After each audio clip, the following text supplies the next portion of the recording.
Good evening and welcome to the UTSA campus as we get ready to watch the UTSA Runners take on Coyotes FC in a rematch from a U.S. Open Cup qualifier a couple weeks ago. Joining me tonight is Coach John Rexroth. How are you doing tonight, Coach Rexroth? Hey, how are you, man? Thanks. Doing great. Beautiful night for soccer, isn't it? It is. It's a great night for soccer. Yeah, out here at UTSA campus fields and rec fields, and teams are warming up. Actually, just ending their warm up. So looking forward to some good night of soccer. Absolutely. As you mentioned, some cooler temperatures here this evening and everything. Not too windy out here for tonight's match, so a little bit later kickoff this evening than what we're used to, but should be a good one tonight.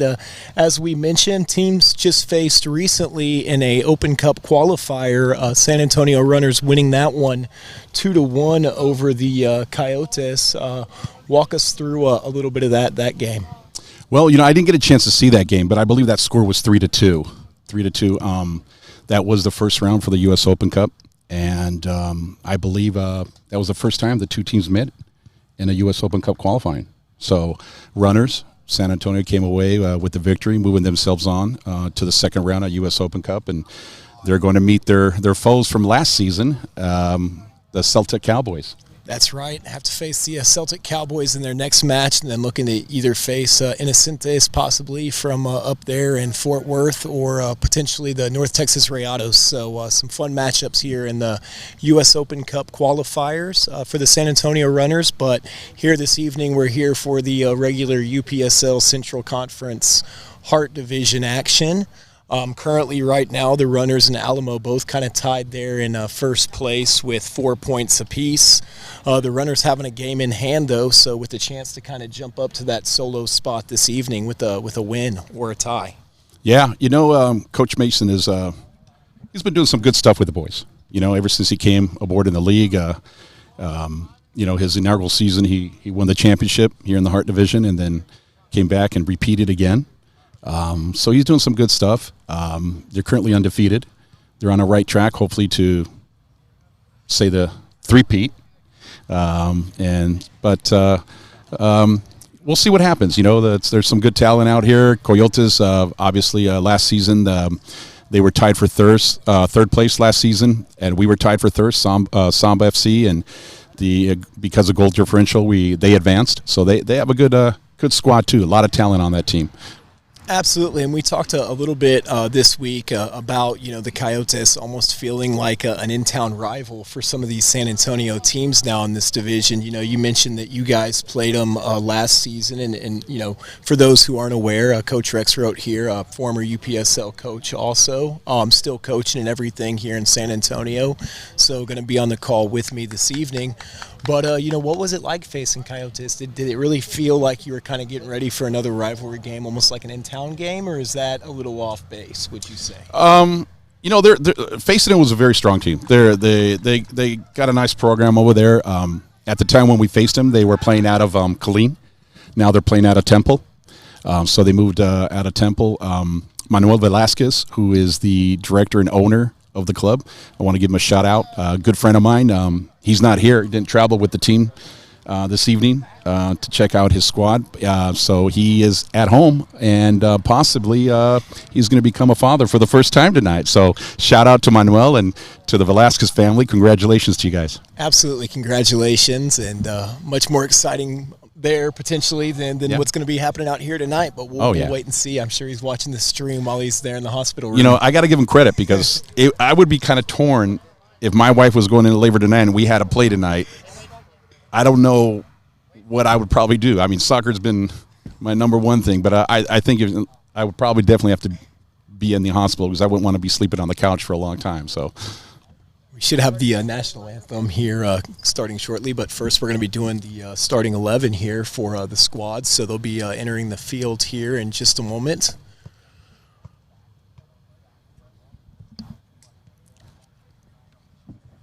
And there you have it, your starting 11 here for the San Antonio Runners. Number 3, Ruben Garcia. Number 4, Spencer Mills. Number 10, Adrian Maldonado. Number 11, Giovanni Gonzalez. Number 16, Alan Gomez. Number 11, John Mendoza. number 18, Eric Garza, number 19, Ali Bohan, number 21, Ryan Lutz, number 22, Pape Sarr, and number 25, goalkeeper Kyle Miller.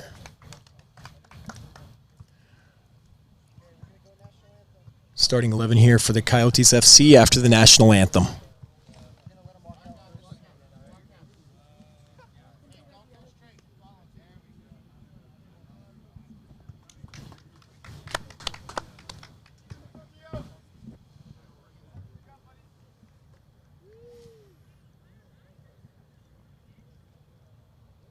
Players entering the field for the national anthem.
U.S. National Anthem brought to you by College Success Coaching.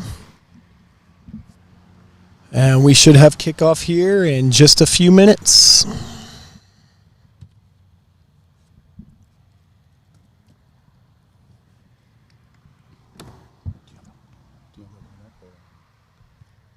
And the Coyotes starting 11 before we get started here. Number 23, Marcos de Ferreris. Number 11, Dirk Gerhardt. Number 20, Jonathan Hernandez. Number 12, Daniel Lemus. Number 7, Juan Lumbreras. Number 4, Jorge Marquez. Number 14, Julio Nunez. Number 21, Miguel Primero. Number 19, Kyle Proctor. Number 22, Jeffrey Rash. And number 1 in goal, Rolando Ritana.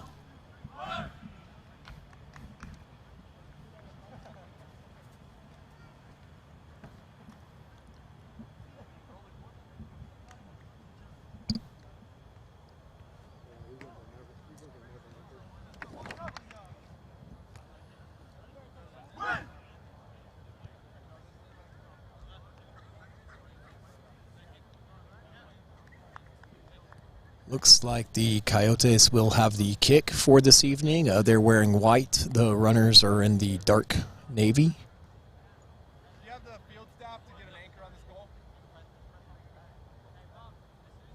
Just a quick check before the match gets started here.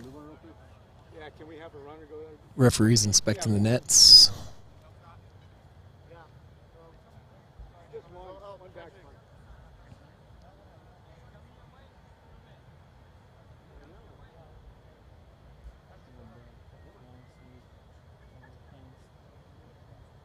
Just one back.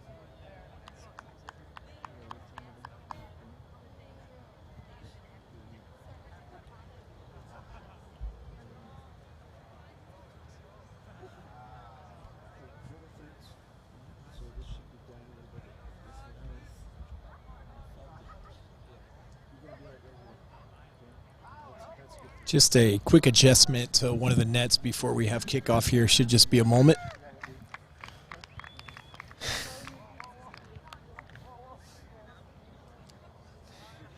These bags look pretty heavy.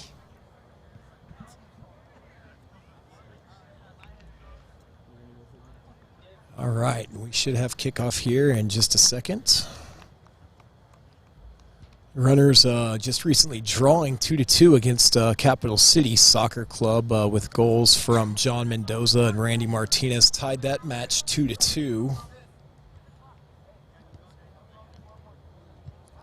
One exciting announcement, Mikey Maldonado was named UPSL Player of the Week for the Runners. And we have kick. Ball settled down here onto the ground. Runners looking outside to try and work it up the wing. Referee says play on. And a tackle from behind there, going to blow the whistle on that one for an early foul.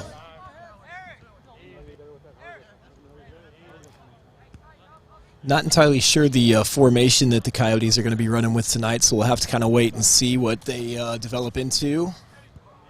I believe, Scott, they're going with a 4-3-3 tonight. That's what I was informed by the coach. Ball played in there, dangerous into the box, goes just wide out for a runner's goal kick. It did look like they had three up top early, so maybe going to try and get aggressive and try and get a goal. Coach, from your perspective, just kind of coming into a game this early in the season, what are you trying to accomplish in the first 10 minutes? Well, what I do normally in the first 10 minutes is basically, if I don't know much of the team, 7 to 10 minutes, you want to observe the team you're playing against, find out exactly where their weaknesses are, where their strengths are, basically who's handling the ball, if they're sticking to their formation. And so you're basically doing a little bit of a report card on them, see what's going on the field. And in the meantime, obviously, making sure that your team is holding the right formation that you instructed them to, and trying to keep those turnovers down as much as possible.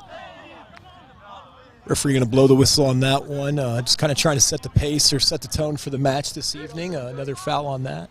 I like that. I mean, as long as the ref calls it both ways, that's good to have. Slide tackle about 2 minutes earlier, runners on Coyotes, and then you have another foul here. So if the referee ends up calling a tight match, let's make it for both games. Both teams. Absolutely. So we're going to have a free kick here, a deep one for the Coyotes. We'll see if they can try and drop this one long into the box. There's the kick. Looks like they're trying to go outside with it, but a good header there from the runner's defender to hit that one out of bounds for a throw in here for the Coyotes. That was a very smart header. It's very important that when a ball drops in the line like that, we don't put it back in play. You don't put it back in the center. Try to go to the sides. And that was a very controlled header. Yeah, great direction there with that one. Ball thrown in deep. Back to the top there. Coyotes pass it into the middle.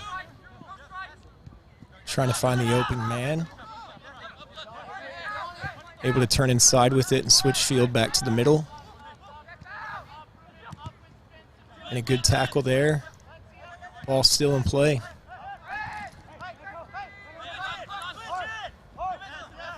And a hard tile there on number 19, Kyle Proctor, but the runner's now transitioning back down the other end of the field. And here we go with the breakaway. That's Pepe Sarr with that one, who drops it back just to maintain possession. Couldn't really find anything there, didn't want to give it away. Now they're going to switch fields and try and work it down the other side of the pitch.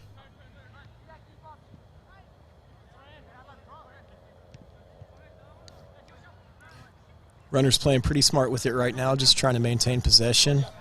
Yeah, that's important when you're playing in the backfield like that with the ball. You don't want to turn that ball over. Very important. Trying to find a guy running down the line there and just misses him, but able to win it back and still maintain the ball.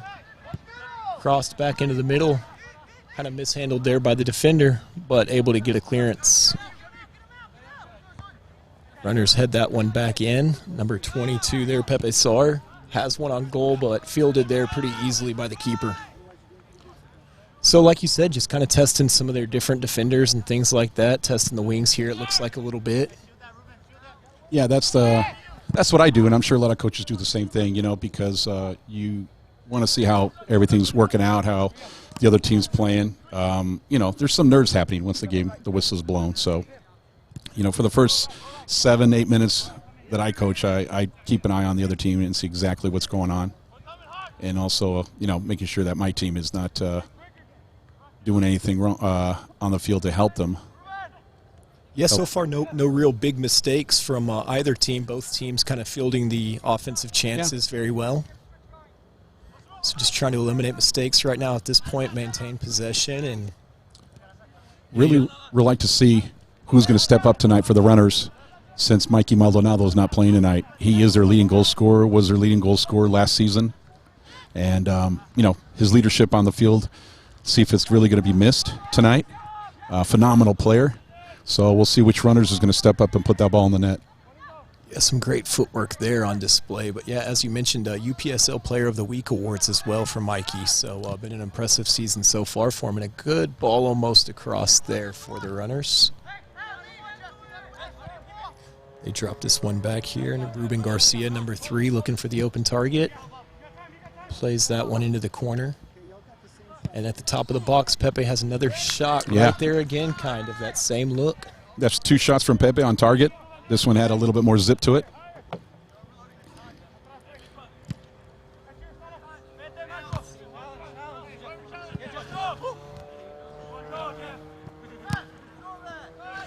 And that one's going to stay in.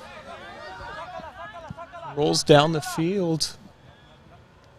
Pape tries to able to keep it in bounds.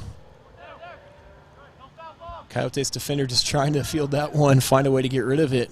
Crosses that one into the middle, and it's headed back in. Yeah, you got to really clear that ball. Yeah, like you mentioned, definitely want to look towards the sides in that scenario, not up the middle, and that one almost headed back in for another opportunity on net. So we're going to have a corner kick here, it looks like, or potentially a deep throw in there in the corner. That's a situation when defenders are under pressure. Keepers should be yelling out away from the keep. Turn that ball and get it away from the keep. Kick it to Cleveland if you have to. But, yeah, that's don't want to bring that ball back in the box. Corner here for the Runners. Looks like he goes near post. And it looks like that was off of a Coyotes defender, and it was. It's going to be another corner kick here for the Runners. Runners knocking on the door a lot in the last 5 minutes. Yeah, had some chances. We'll see what they can do with these this set piece here. That last one was a little bit short.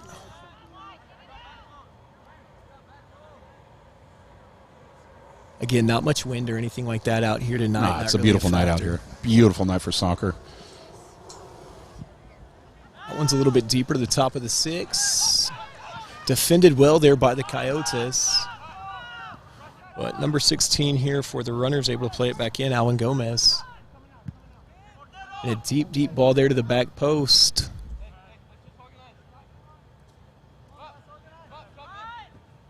And that one's going to go over the touchline here for a goal kick.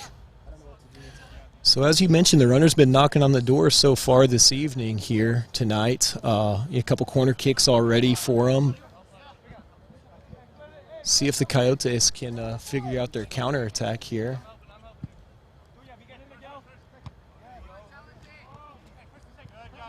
That ball played in over the top, just passed back to the keeper. He's going to have it bouncing a little. And flicked outside there smartly again by the Runners. That one kind of played out dangerously by the keeper and just kind of flicked out of bounds. Yeah, the center back for the Runners, Spencer Mills, is pretty much going to be the person handling back there and sweeping up things. Graduate from Johnson High School. Same high school my son graduated from. So it's nice to see a Jaguar out there playing at this level.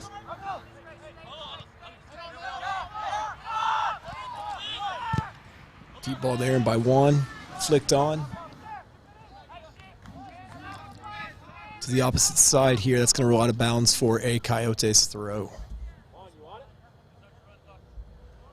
So, you talked about how important it is just to get a feel for the opposition and everything. Obviously, the game's being streamed on MyCujo and stuff like that. You have a chance to kind of watch film, but with the players fluctuating so much, how many adjustments are you making at about this point and stuff like that after that first 10 minutes? Well, see, that depends.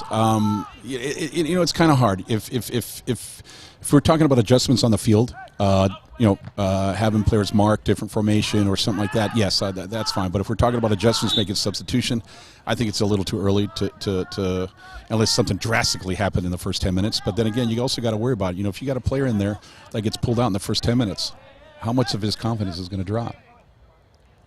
Absolutely, yeah. Confidence is everything, and just more in terms of marking and kind of what you're doing, what maybe you've already identified. Let's see here kind of if the runners pick out their target. I noticed they like playing these deep balls into Pape here in the first half so far. Yeah, they're looking for him a lot. Well, why not? Good-sized kid. Can leap.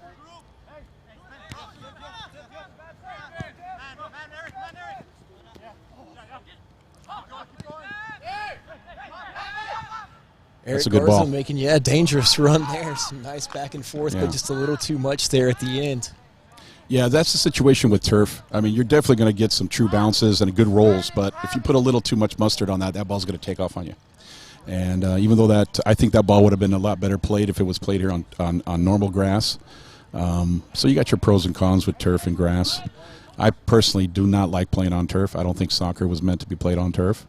And you got a lot of injuries, too, on players when they play on turf.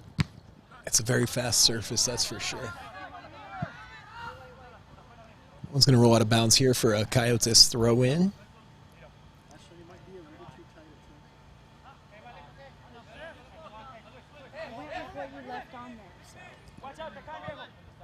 Throw that one into the center here. But again, intercepted there by Julio Nunez. Excuse me, Giovanni Gonzalez. And again, played back to the keeper here.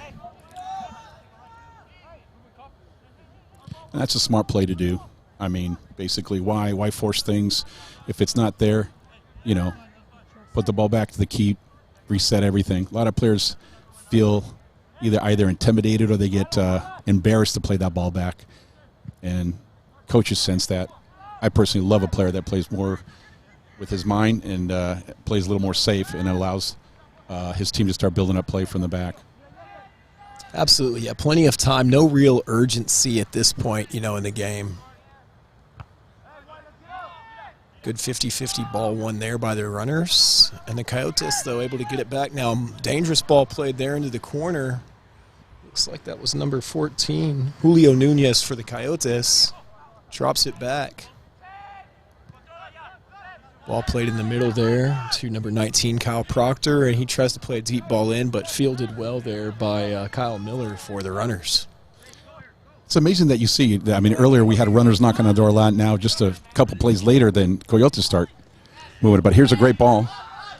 Yeah, and that's going to be 18 there. Eric Garza going in. Oh, sails unlucky. Just wide. Yeah. Unlucky.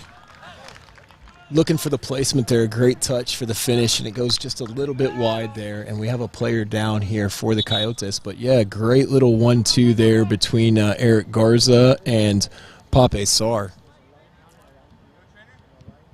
What number is Pape Sarr?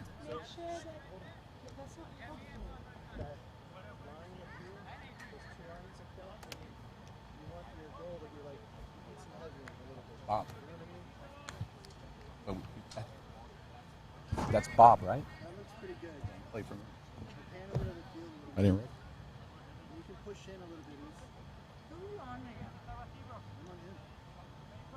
Yeah, let's hope this is nothing serious. Okay, I'm going to switch to you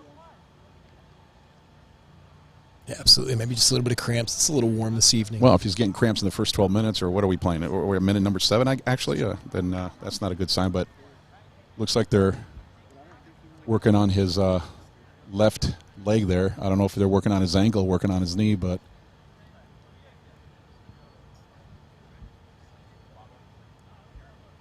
and he's rising. So see if he can put some pressure on that leg, and it's not looking good. Oh, that's a shame. Might be a knee. Let's hope it's nothing serious. Yeah, you don't want anything serious in players. I mean, at the in the fourth tier level, these players, these are not kids. When kids twist an ankle or pull something within 24, 48 hours, they're healing right. Guys at this age, especially at my age, at 52 years old, if I pull something, I'm out for 5 weeks. You don't want this because a lot of these guys have jobs to go to on Monday. And so we hope it's nothing serious. Yeah, hopefully just a hamstring maybe or something. Yeah, it looks like he's reaching back his left hamstring there. So I don't know if the Coyotes have made a sub yet or we have a player warming up, and it looks like we do have someone coming in, number 18. Yeah, and we just have the starting 11 here for the Coyotes. We're looking for the full roster right now. And that's Ivan Morris. Ivan Morris. Number 18 going on for the Coyotes.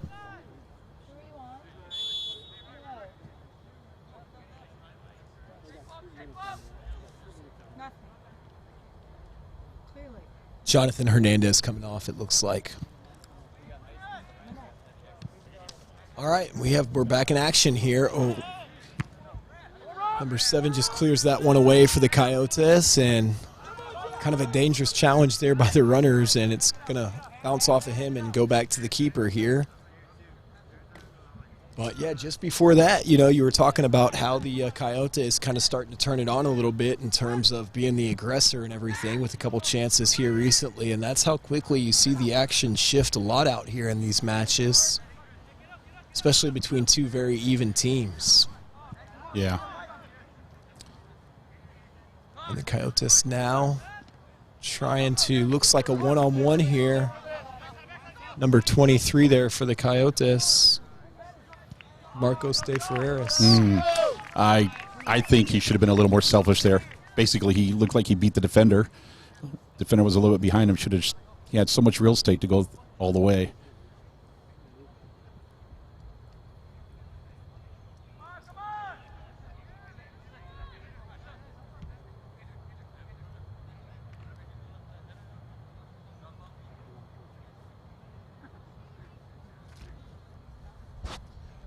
And we'll have a throw in here for the Coyotes. And that one flicked on there and able to clear it out. They're going to hit it back in to the middle. Good defense there to clear it away, but unable to possess it. And it's number 7 here for the Coyotes. Juan plays the ball out wide there to 14. Julio Nunez, who plays it in. And Coyotes keeper Kyle again coming out to scoop that up. So they're making sure he's still awake back there tonight.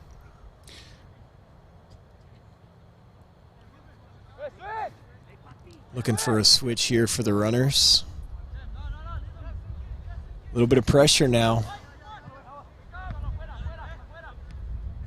Ball played out wide there, intercepted. Oh, almost a quick one too, but stolen back quickly by the Coyotes.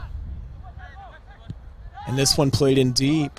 Linesman says play on, and that ball headed back by the defender, able to be fielded by the keeper. Yeah, Kyle Miller. Not too many people know this, but he's still in high school. He is I believe, a sophomore, class of 2021 for Bernie Champion. So he's controlling the pipes there, between the pipes for the runners. But this is what the league's all about. Is basically developing players, and a player like this, who I'm sure he plays high school ball for Bernie Champion, but he's not going to get this type of level play in this type of games in high school. So this is definitely going to help him down the road and develop if he wants to move on to the next level, probably to play college ball.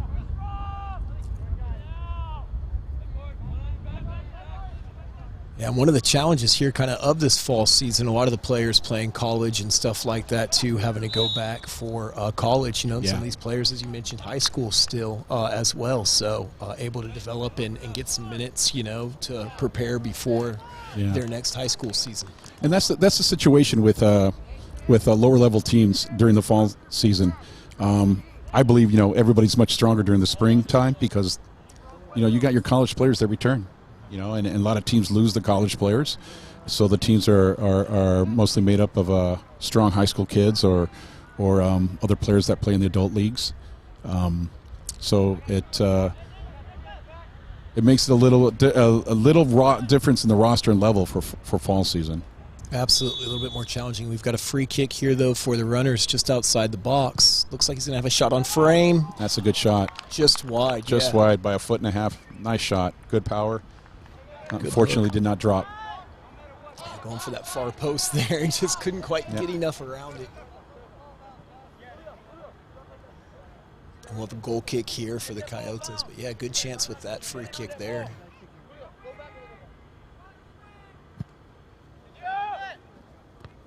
Another 50-50 ball won there by the runners. Played out wide. Another player of note, number 6 for the runners missing. Their Nigerian defender who's been holding it down for him so far this season. Quick takeaway there. Ball played in. Pop and try and get there, but it's picked up by the keeper.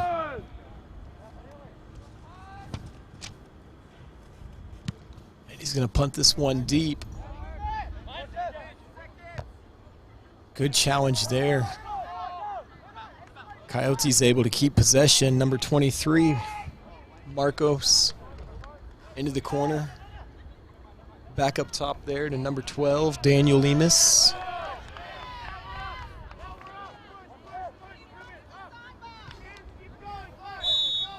And we've got a penalty there on the Coyotes. So it'll be another runner's free kick. And they take a quick reset on this one, but unfortunately just kind of hit away to the Coyotes. Able on a quick counter, some great 1-2 there, and another good ball in there for the Coyotes. You've got 2 players on it. And it's a great finish there for the Coyotes to go up on the board. It's a funny thing because, in my mind, I think runners been knocking on the door more than Coyotes. And here you go, one fast break, and they score. Yeah, number 12, Daniel Lemus there for the Coyotes. Just a great finish, a great ball in there. Very nice ball. Quick 1-2, just some great movement there. And like you said, that's all it takes. That's all it takes. Sometimes on paper, you have a team that has so much more talent, better statistics and everything on paper, but that doesn't count. You don't win on paper. It's whoever scores the most goals. That's right. Unfortunately, that's who gets the points at the end of the match, but still plenty of soccer left here, and I expect to see some more goals this evening. We've got Pape going down the wing there. Adrian passes that ball into the middle to number 10 for the runners.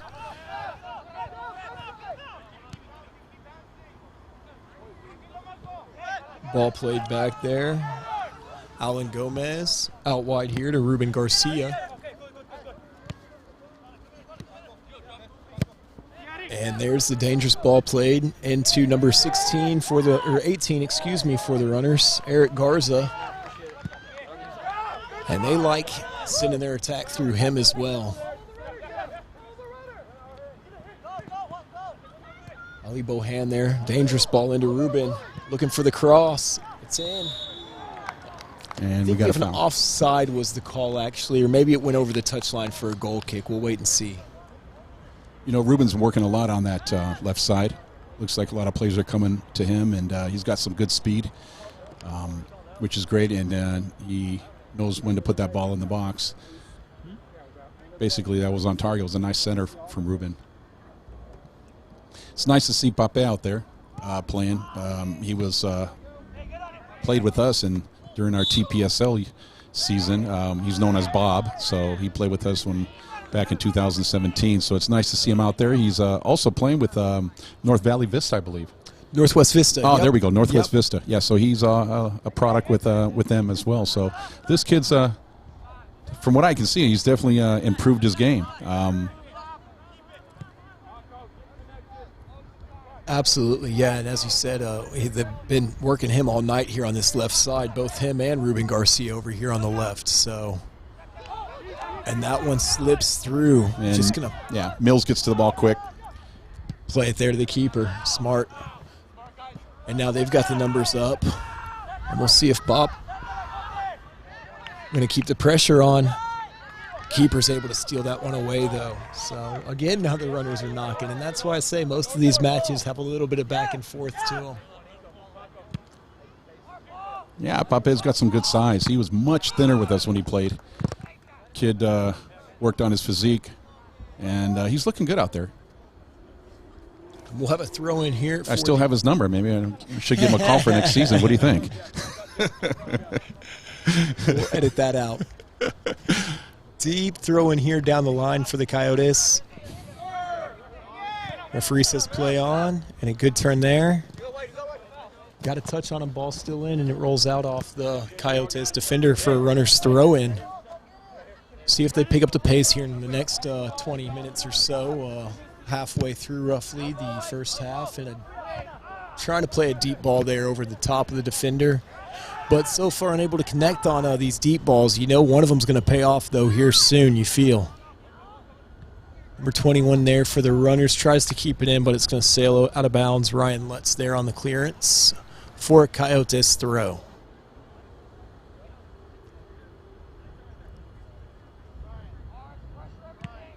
Plays this one to feet. Looking into the canop, decides to drop it back. Had a couple players running. Decides to keep possession. And another ball out here played wide. Even Garcia drops it back. And starting to see a little bit more pressure here from the Coyotes. You know, they are up 1-0, but you wonder if they might start to press a little bit more on this back line. Well, you know, that's the plus when you – that's a great come out for the keeper there. Absolutely. That's the plus when you score your first goal. You know, they did some studies that the team that has a goal scored against them, it takes them anywhere between 4 to 5 minutes to basically get back into rhythm and calm themselves down again. So I believe the coach has been telling them to keep that pressure against the runners. So. Yeah, you have heard him talking to his players to keep it up and everything here. So we'll see if they can't maybe get a second one. But tempo definitely picking up, it feels like now that everybody's getting kind of settled in.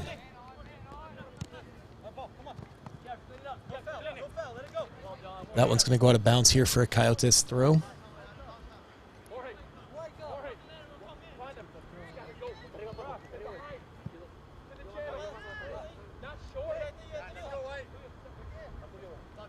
Good turnout here tonight, too, as well as the crowd support. Yeah, it's nice to see. I mean, we're talking a Saturday night, and it's nice to see people come out here and support both teams. I'm sure we have some fans that traveled from the Killeen area to support the Coyotes, and definitely some UTSA fans are out here supporting the runners. Yeah, and defender there for the runners just having to kick that one away as he almost had another one that slipped through there, that back line. So.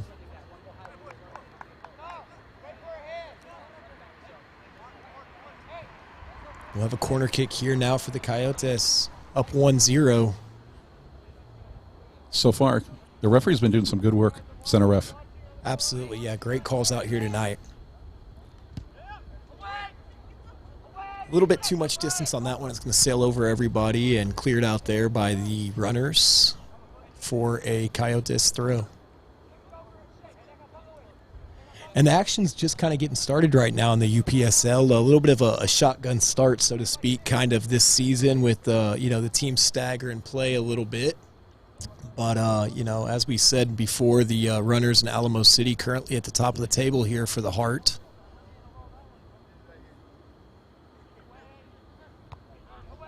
And that one headed out by the defender.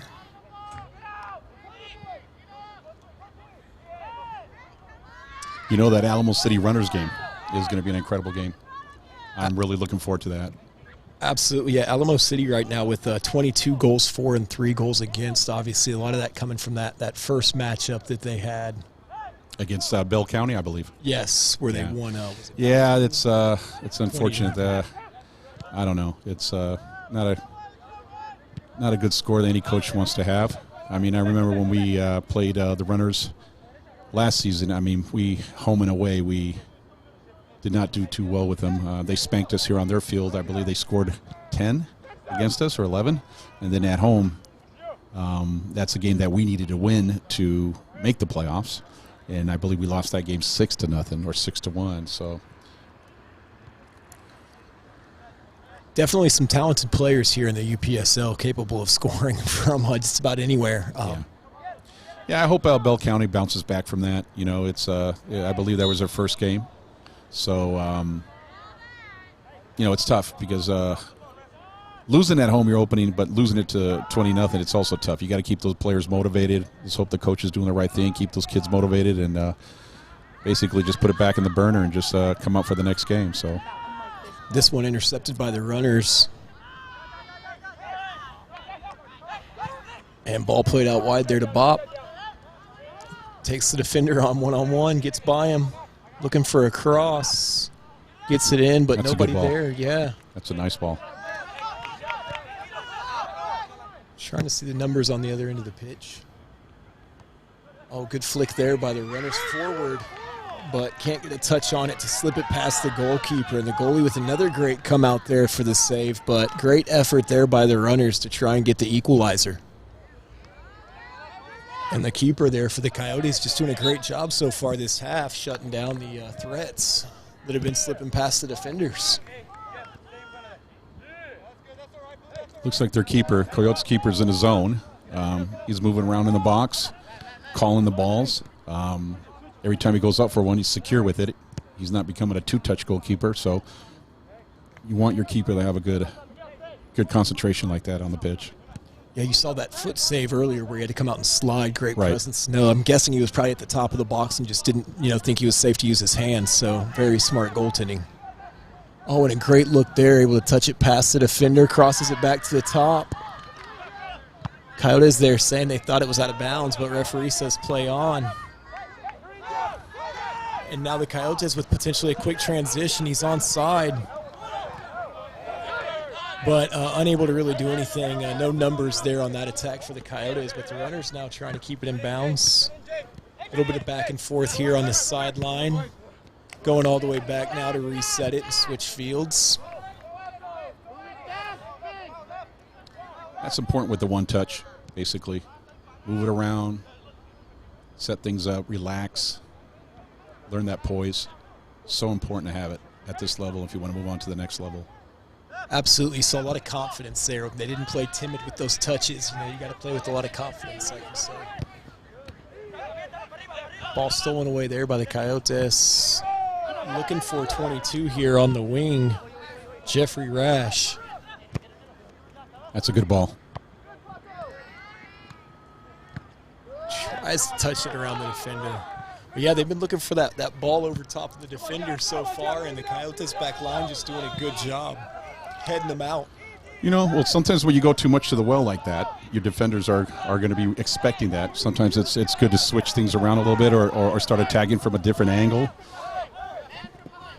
And you can hear both coaches getting vocal out here now as we get a little bit closer to the end of the first half, starting to make some changes with their players as far as tactics go. No substitutions yet other than the injury, but looks like Coyotes potentially getting ready to make the first change.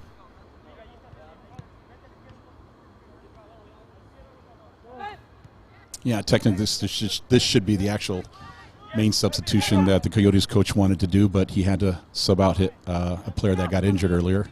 So, and the runners now with the attack. Oh, and a great tackle there by the Coyotes. Yeah, defender, very number nice. 18. Very nice to clear that ball. That's good concentration, keeping your eye on the ball, because if he's off by a little bit, that ball's hitting the ground, and the runners defender possibly could have got that ball and going for the score. Yeah, Juan Cantarero there with a great defensive job. He came in earlier for the injured player there for Coyotes, and we have a corner here for the runners. To the top of the box, great ball, but nobody able to get a head on it other than the Coyotes defender. Ball bouncing around there at the top. Referee says play on. And another through ball there to number 18 for the runners, Eric Garza. And that's going to go out of bounds now here for a runner's throw. And we should have that substitution that we spoke about earlier. Going on for the Coyotes, Roberto Jaimes, number 30. coming off. Yeah, I'm trying to figure out why this substitution was made, whether it could be fatigue from number 22 or basically something that the coach did not like what he saw. Yeah, Yael Mendoza coming off has been doing a great job. Is that kind of the reason for the confusion so far? Just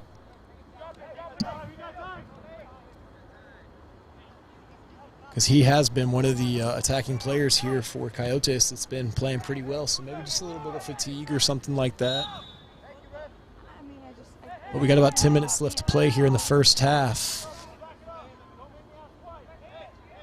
Runners trying to stop the quick reset here. Referee going to back him up. And there's the kick. And we may have a card here. Just a warning, it looks like.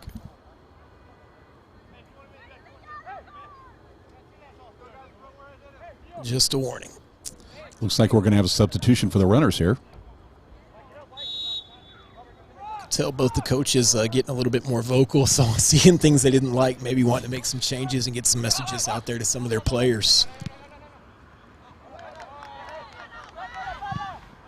And that ball just kind of cleared out there by the Coyotes. No real danger.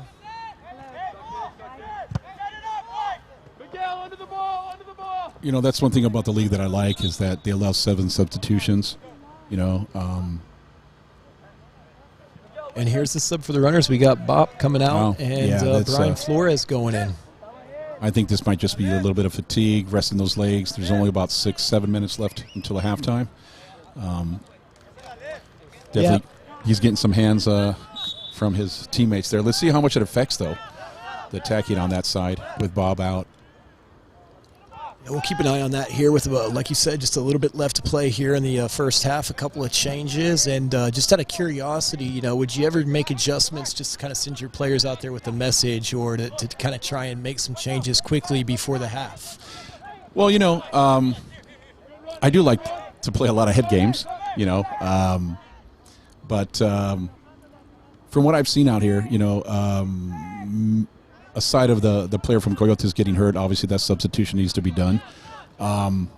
You know, Bob's situation, I don't know if he's been back from injury or he just hasn't practiced for a week or two. You know, coaches probably want him to go as close as 90 minutes as possible. So,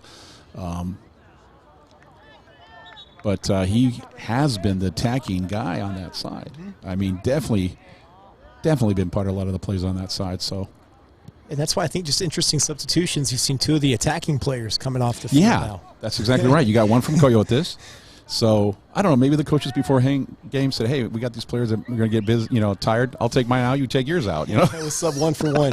Sub 1 for 1. Like chess pieces, right? But see, the problem is, when you sub a player, they can't go back in. So, now, is that for the remainder of the match? That's for the remainder of the match. I did not know that. Yeah, that's for the remainder of the match. That's why it's very surprising. So if you're taking out somebody like Bob out, I believe that could be because of conditioning-wise. Sure. And the other player from Coyotes could be because of conditioning. So, yeah, you're not allowed to sub the player back in once you take them out. So unlike college rules where you can sub as many times as you want, as many players. And the women's, when we played the women's inaugural season this year, right. We had unlimited substitution. You know, right. I was the conference manager for the league then, and I pushed for that, and all the coaches that were playing, they agreed to that. So, men are a little different, you know. Yeah, but it's unfortunate we're not going to see either player from the Coyotes that were subbed out back in the game. So we'll have a free kick now here for the runners. Deep ball into the box, probably. Flicked on there. You know, the runners have been putting some good balls in. Some good balls. And that's very frustrating for a coach. When you have some good balls put in there, bending balls coming from the flanks, and you just don't have anybody to get their head on them. You know, it gets a little frustrating. Let's see if they throw numbers up now here for this corner kick.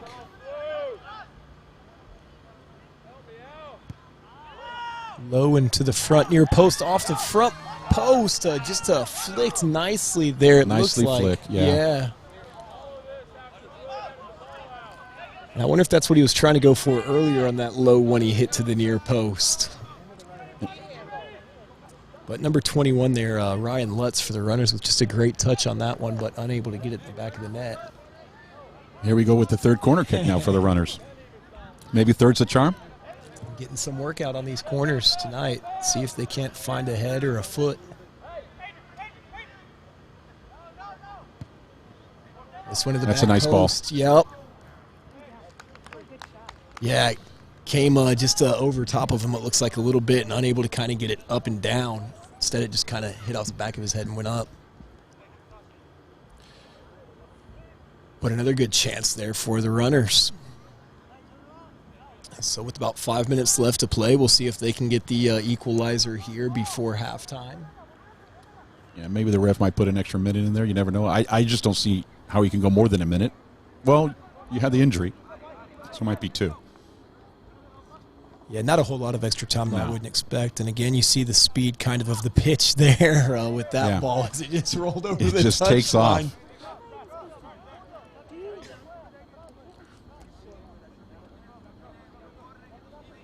And we'll have a goal kick here now for the runners. We got Brian Flores over here calling for it on the left wing. And like you said, we'll see, how much of an attack he can bring before the half. Ball played out wide to the sideline. Intercepted there by the Coyotes, and they're back on the attack as they try and bring numbers forward.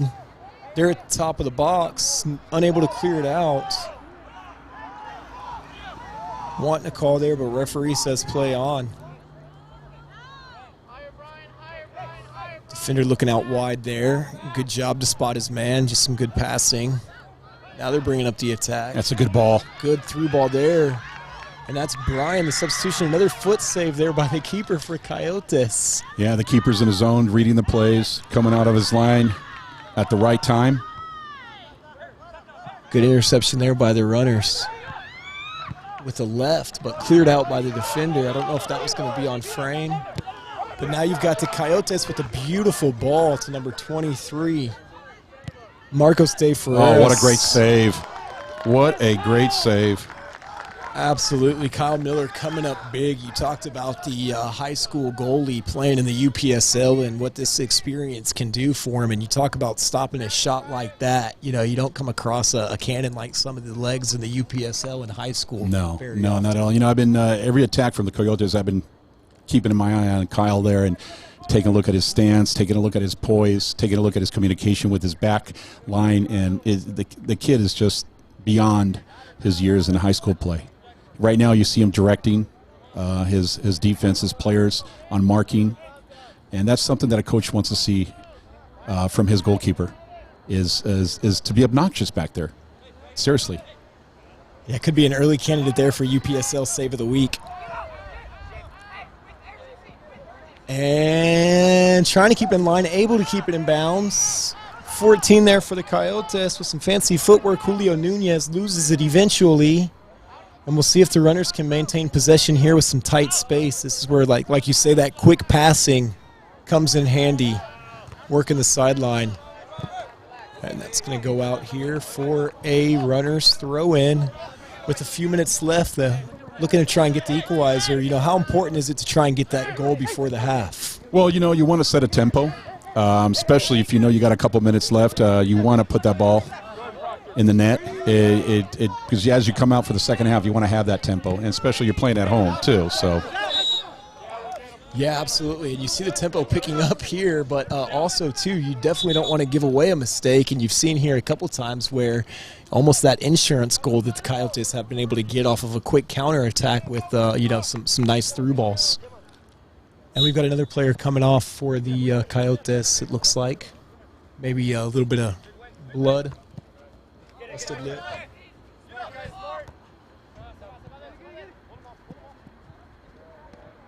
And that one's going to roll out of bounds for a Coyotes throw. Excuse me, a runner's throw in. And the runners kind of, it feels like, just hanging on a little bit here the last few minutes. Yeah. Here's another good ball. And keeper's ready for that.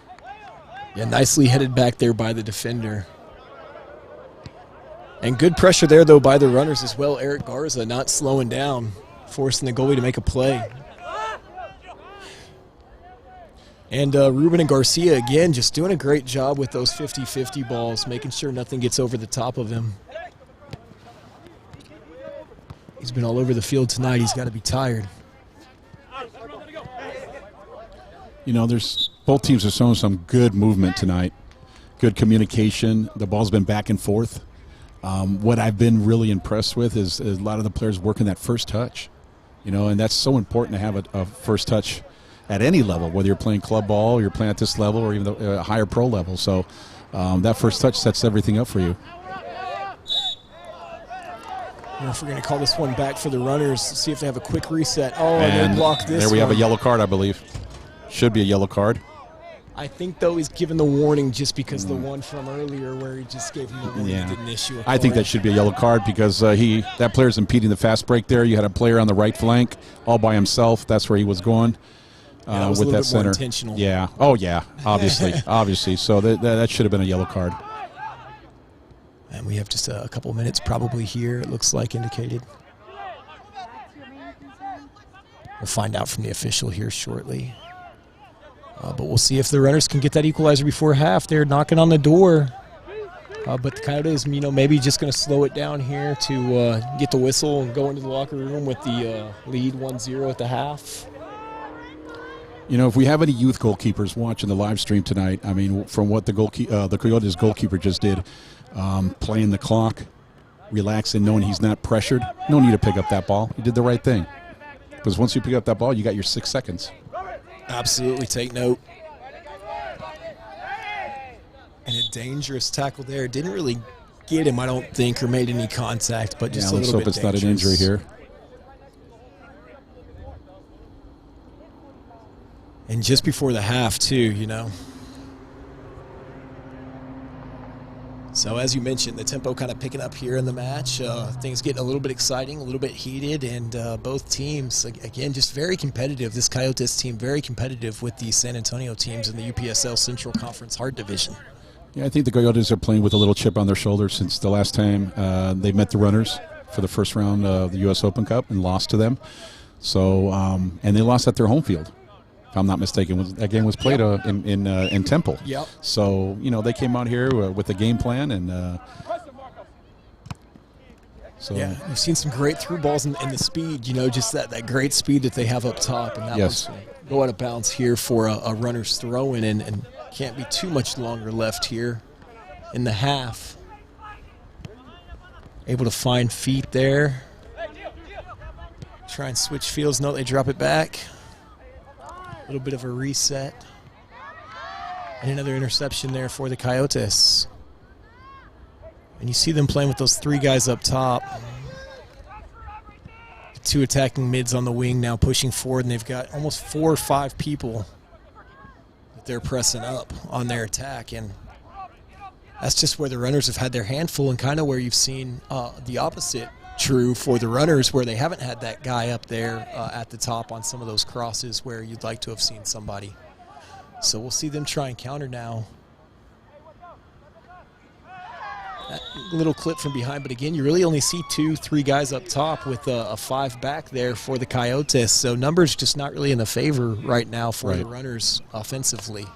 Talking again about Kyle Miller, runners goalkeeper, he was the starting goalkeeper when Bernie FC Thunder started playing in the league for the first season. Kid, I'll tell you one thing, though, from that first game to tonight, we played against Kyle, and he's not the same keeper than what I see tonight.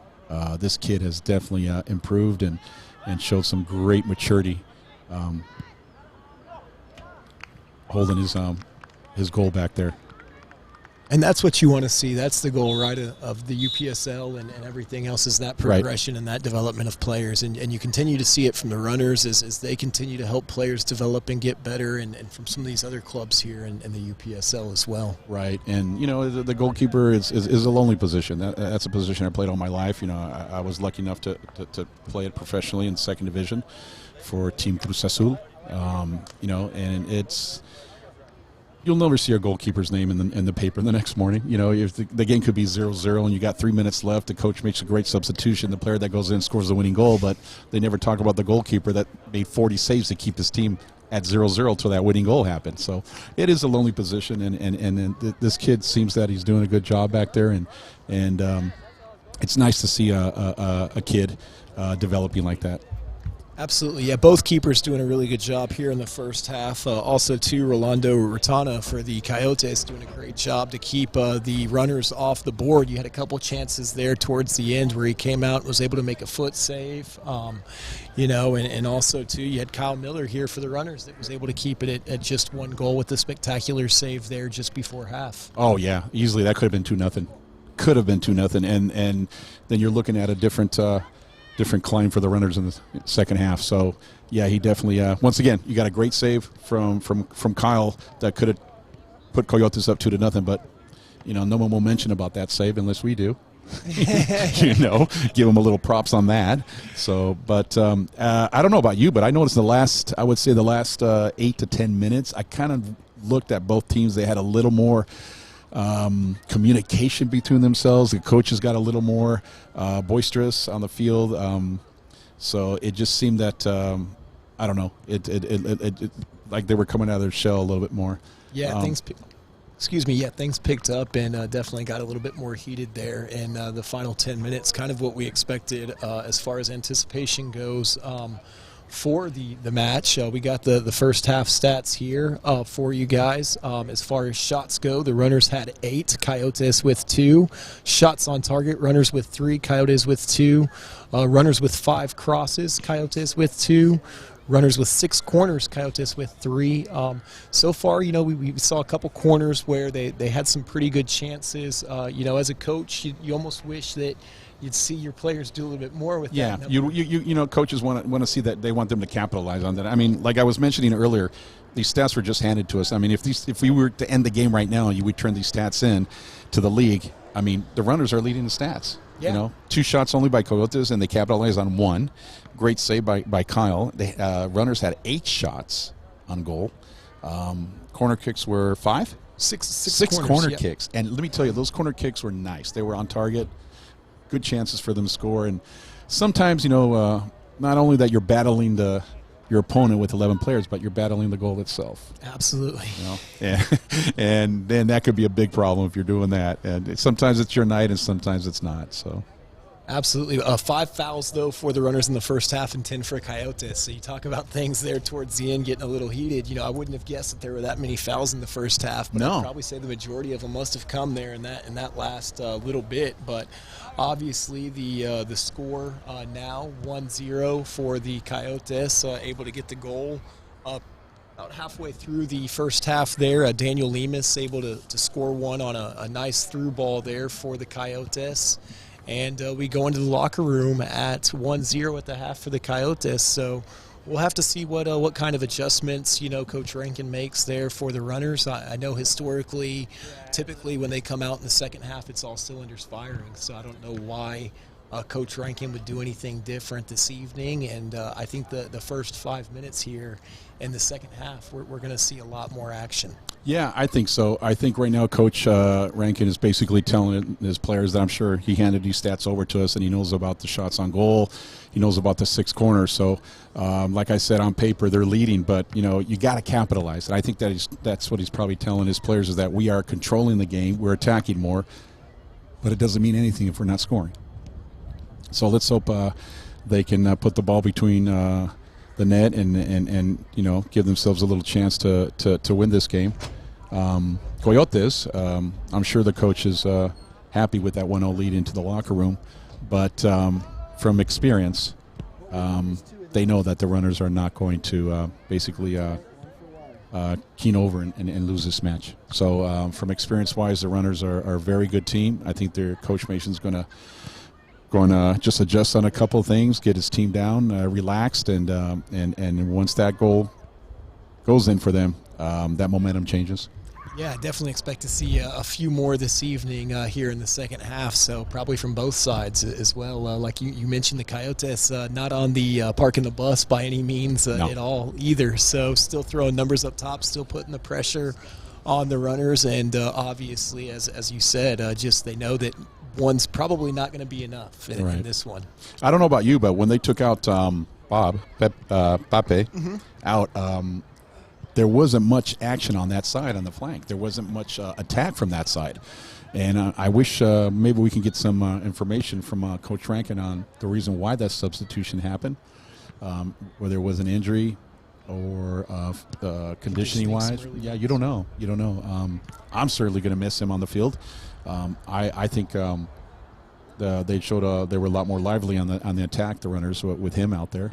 So we'll have to see if we can get some information for you guys to find out why that substitution was made. Absolutely. Yeah, you did kind of see the attack die off a little bit. Chance for Brian Flores there at the end of the first half to kind of get the equalizer, and that was the one that just sailed a little bit wide. So hadn't really seen too much yet as far as the reason for that substitution, but we'll have to wait and see. Maybe we'll see in the next 45 minutes if he comes out there in the second half and scores a couple goals, and you'll say, now I see why he subbed him out. Yeah, you never know. You never know.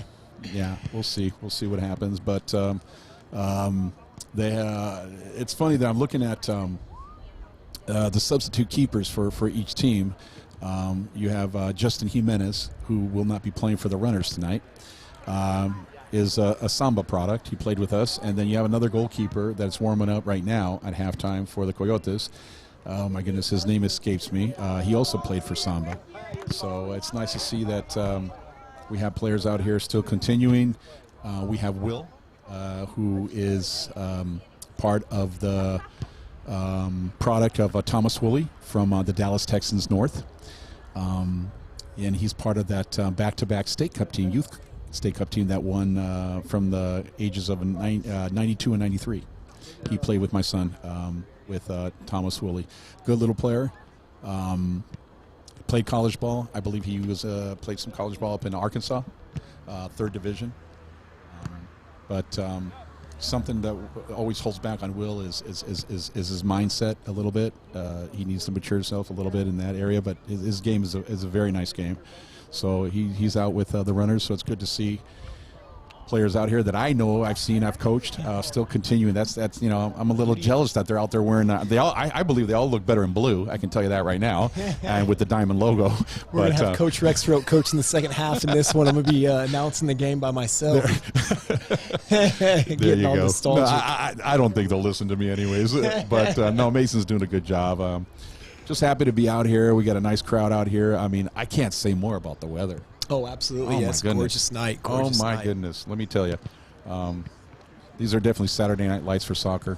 So very nice weather. Normally it's a little windy out here sometimes, but it's holding up. It's nice. Definitely if you got a convertible after the game, go drive with it top down. Motorcycles. Yeah, this is the type of weather you want that wind blowing in your hair, man. It's beautiful weather. Beautiful weather here in San Antonio. We're just getting distracted here with some of the finishing drills at halftime as the players get ready to take the field. So we're just going to take a quick break here for just a moment, and we'll be right back underway with the action here in the second half. As we mentioned, currently the score 1-0 Coyotes over the San Antonio Runners. It's halftime. We are here at the UTSA Athletic Complex. I am Scott Borowski from San Antonio Soccer Roundtable at SATX Soccer, along with my co-host here, John Rexroth from Samba FC.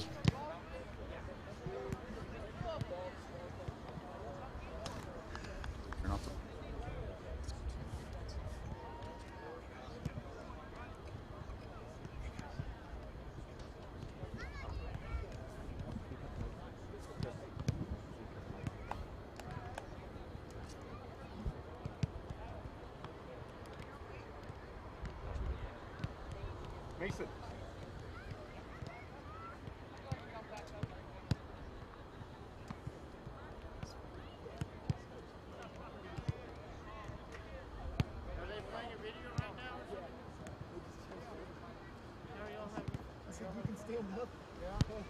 Hey, what's the information?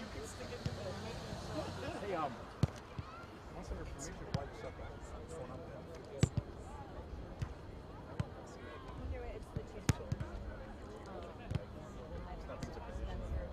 That doesn't hurt. It's just striding. It's right.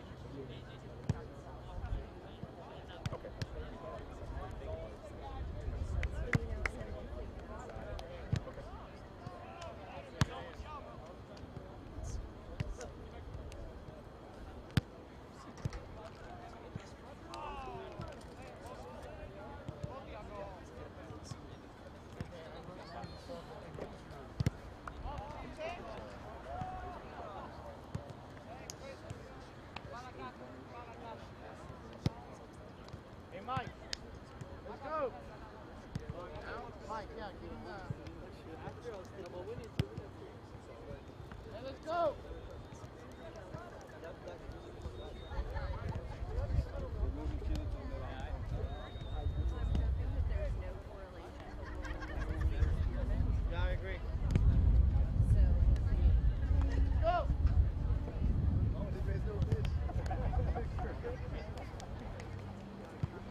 could do that one, I can. Yeah, I don't think it was put together very well. This is all loose. Yeah, it's all loose. Well, it'll do. I'm up here, It's so. fine. There's no Before we fixing get in the it thick now. of it. Go, boy! Yeah, don't worry about it. Oh, it's 4-1. Ellie, 10 minutes. I thought I was losing my mind when I was You should have said something. I didn't notice it until he started saying it. Yeah, almost brought it down. Nah, we just like when people brag on this. I do it for fun. I'll just wood block.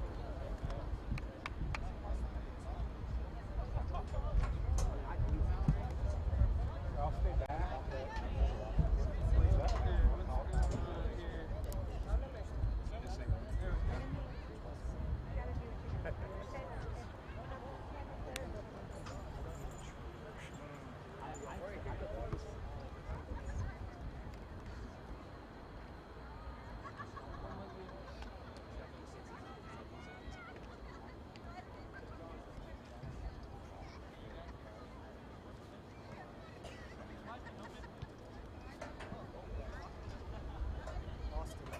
Literally going handing back and forth. Light zoom and go there. Zoom back. As wide as possible. Okay, what? I'm going to your camera, so be sitting there.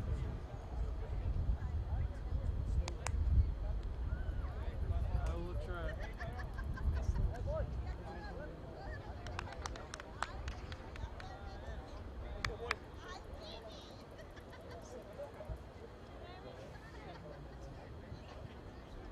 Everybody switched ends, and again, if you're just joining us, the score is 1-0 right now. Coyotes over San Antonio Runners in the UPSL Central Conference Heart Division matchup. The Runners currently tied for first place with Alamo City in the Heart Division with 4 points apiece, but the Alamo City SC with one game in hand. So the Runners with a draw or a win tonight could advance to first place by themselves in the Central Conference Heart Division. So we'll have another 45 minutes here of action at the UTSA campus where the Runners host the Coyotes in tonight's matchup. As we mentioned previously in the broadcast, these two teams faced here most recently in the U.S. Open Cup qualifying round where the Runners were able to defeat the Coyotes 3-2, but as you can see from our scoreboard here, the Coyotes up again 1-0 in this one tonight. So our second half is now underway. I am Scott Borowski, joined by John Rexroth, and we'll be announcing the second half of tonight's matchup for you.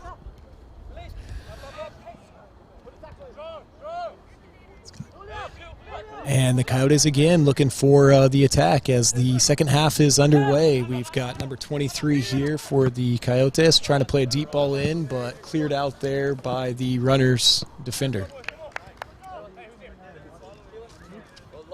So it looks like we had one substitution here for the Runners. Number 15, Mikey, is in, and number 19, Ali, has come out.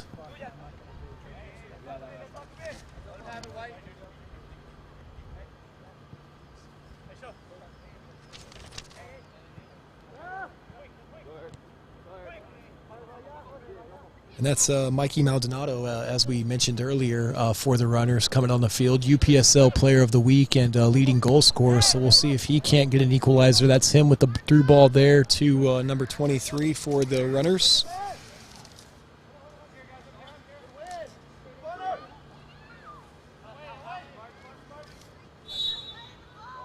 I had a little chat with Coach Rankin about Bape. Was curious to know why he was taken out. Thought it would be an injury or lack of conditioning. And he said that he was just not happy with the way he was playing on certain situations regarding instructions and things. So it's funny that we thought he was doing well, but then again, we don't know exactly what the game plan from Coach Rankin wanted. So that's the reason why he took out Bape. Or what some of these players are even capable of. What good looks like to us versus what that player might be capable of when he's firing on all cylinders might be night and day. Yeah, like I said, Coach Rankin has his own game plan, and he wants his starting 11 doing a certain game out there on the pitch. What we noticed from Mbappe, is that he was involved in quite a few plays, and one of the facilitators, obviously, there in the attack here in the first half. But obviously now we've got Mikey Maldonado, who came on for the been given the captain's armband. So I don't know if Maldonado was arrived late to the game or if he happened to be on the pitch. Again, like we go back to a lot of these players have to work. So maybe he could have just got off work. And looks like we just been informed that Maldonado was not in because he's just recovering from injury. So he's not able to go the full 90 minutes. So Coach Rankins give him the second half. But you can tell right now with him on the pitch how the leadership he's given and how situations from the runners is changing. So let's hope this is he's fit to go the full 45, and let's hope he doesn't injure himself. That's the thing. Absolutely. We got a ball played down the line here for the runners into the corner, but this one going to sail over the touch line, it looks like, for a goal kick. So we're about only 3-4 minutes in here to the second half, and the runners just settling in still against the Coyotes here for the second half as it's underway. Eric, higher, on the defender.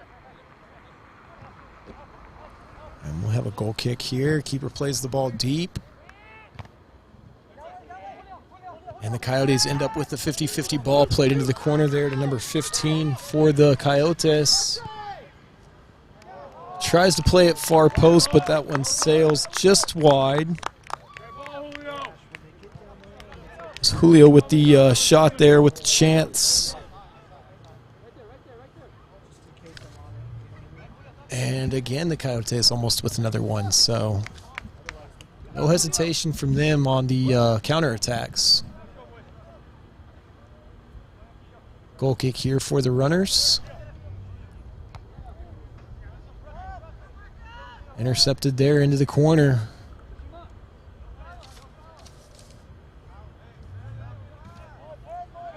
Gomez has his hands full over there, able to watch that one as it rolls over the touch line here for another runner's goal kick. They'll take a quick reset, ball played out wide.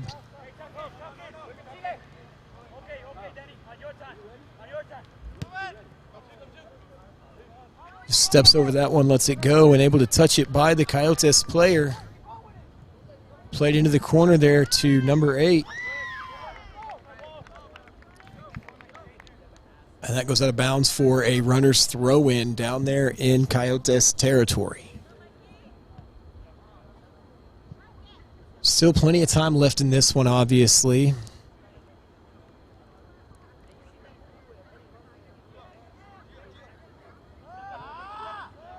Thrown backwards, intercepted. Looking for some quick 1-2 touch and able to maintain possession with it. Carries it into the corner. Gets the cross off, but over the touchline first for a goal kick now for the Coyotes.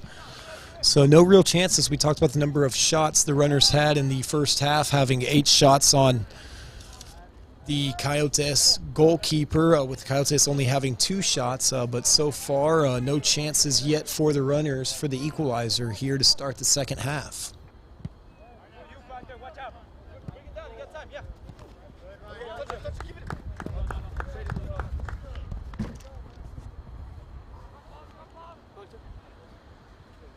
Throw in here for the Coyotes. Flicked on there nicely, but played back to the keeper, able to field that one.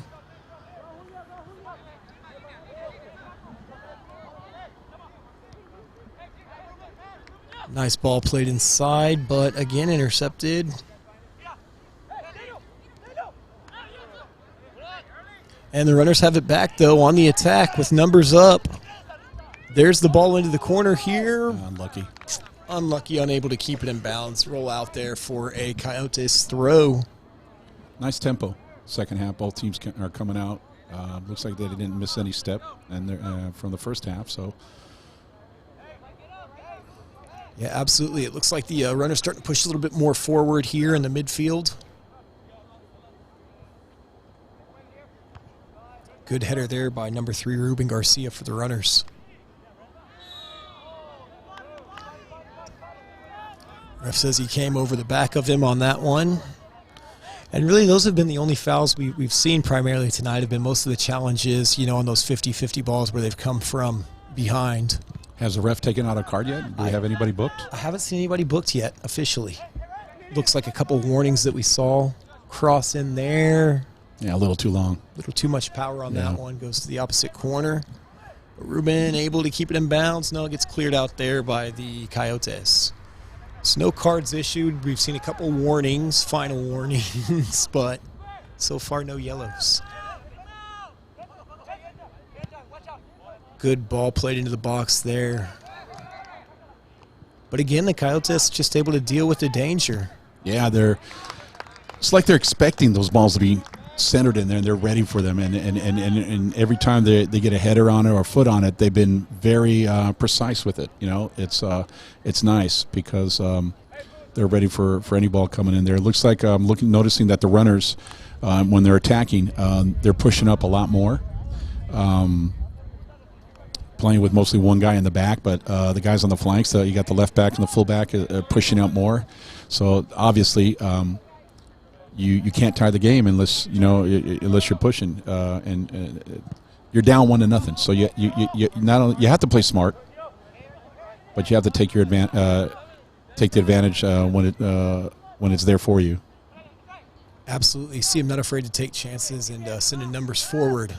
Like you said, just kind of leaving that 1 or 2 guys back here to deal with any possible counterattack, but we'll see if it pays off or ends up biting them. And this is where the runners are controlling the ball in the back. This is something that I wish Kyle, the goalkeeper, would play off his line a lot more, turn into more of a field player, play up at least close to the 18, in case they need to play back with him. He's a little too comfortable right there, just above his 6. He should push out a little bit, and give another option to his back line if they need to use him. It's so important now for keepers to also be field players, at least they're in the back end, especially when you're trying to push forward. A quick reset. Oh, but referee says, no, hang on. Looks like we may have our first card. Yeah, looks like it. But yeah, so important, as you mentioned, for keepers just to be able to play as field players and kind of be that final line there so that the players can play a little bit wider and stretch the field out a little bit more and kind of maybe create some lanes through the middle. I don't know who was carded here. I could say number 7. And this is something that I believe the ref doesn't need to stop the play to card somebody. He could there was an advantage here from the runners. But the ref blew the whistle to give out the card. He could have gave that card once the play was over. There's no rule about the referee that if he blows the whistle, he must give out that card immediately. And so now here, this is the counter that we were talking about. You've got 2 players here from the Coyotes, a third coming in, and a good ball. Good job to come out there by Kyle Miller. Yeah, good read. Very nice read. That away. Like you said, he's been ready. He might be back there kind of hunkering down, but he's been on his heels, ready to go all night to pounce on anything. Just drops that one back there. Ryan Lutz swing it out wide to the opposite side now. Yeah, it's a turnover there. You can't afford those turnovers, especially when you're down 1-0. I think there we go, another turnover there. Yeah, biggest difference. Yeah. 2 sloppy plays from the midfield. There we go, another one too.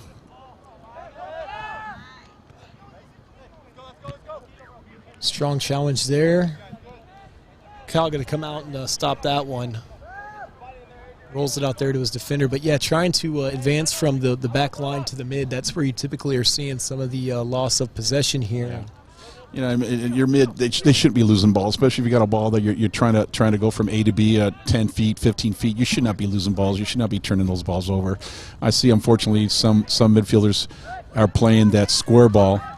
That's definitely a no-no. Coyotes player with some nice footwork there. Number 30 down in the corner, able to possess it.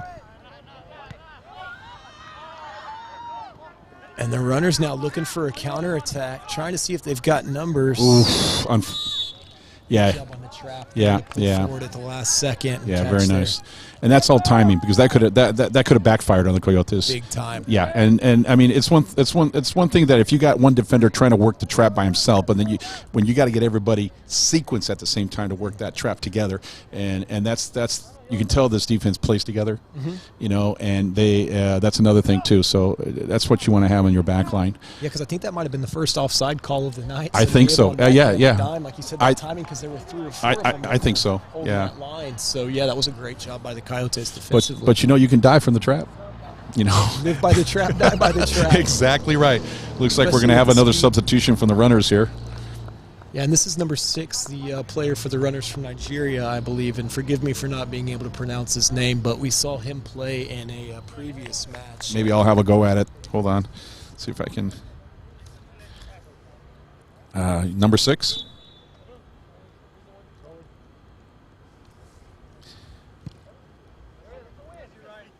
Flicked on there. Okay, here we go. Number 6 from Nigeria's Oleojo Ekemi Eli. I hope that's correct. From Sokoto, Nigeria. Been very strong defensively for the runners.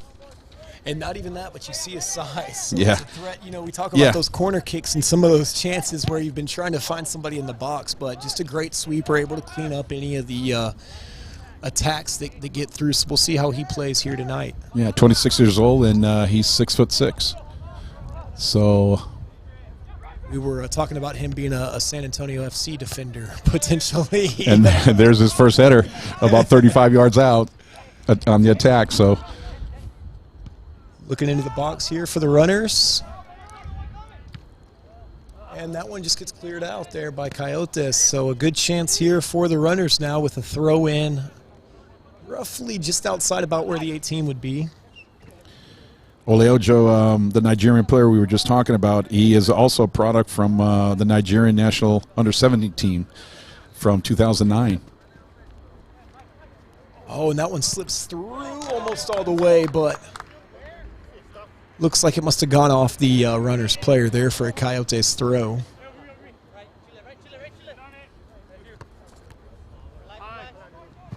Good first touch there to just possess that. And again, it's just like the runners cannot find any space for to build any kind of an attack. Coyotes doing a good job just squashing anything out. I think they just need to relax more, control the tempo, control the ball, take advantage on certain situations, not just send the ball, run and gun. That's not very an attractive soccer that I like, to be honest with you. But that's a nice ball right there. Looking for the through, just couldn't wait long enough for that to be there. And a good challenge there by number 21 for the runners. Ball played back into the... Ooh, and a tough challenge.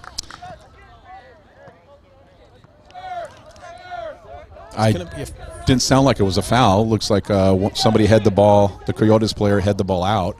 Looks like he was just body on body there. We'll see what the ref calls here.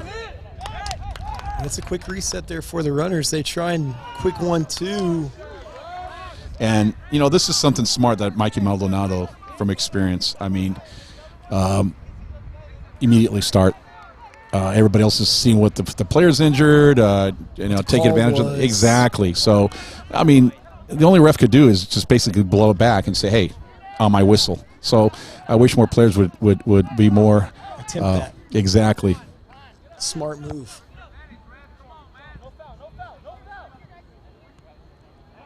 And there's Mikey there. And that's going to be a goal kick. So you see there the defender for the Coyotes. I think there might have been a foul there, but I think the ball was already out of bounds. And the ref probably realized that nobody can play that ball. So we're at a different angle here to see that. Fortunately, we don't have instant replay for you folks. No VAR. No VAR. No. It wouldn't matter if we did. VAR. Can you imagine if the league brought VAR? But that would be hard because they're not sanctioned by FIFA, so it would be hard for them to do that. And plus, I don't think anybody would approve Coaching, they wouldn't want it. No. Even the VAR right now is having some problems at the higher levels.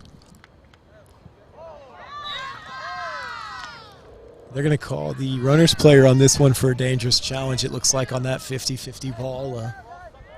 Just getting a little bit heated out here.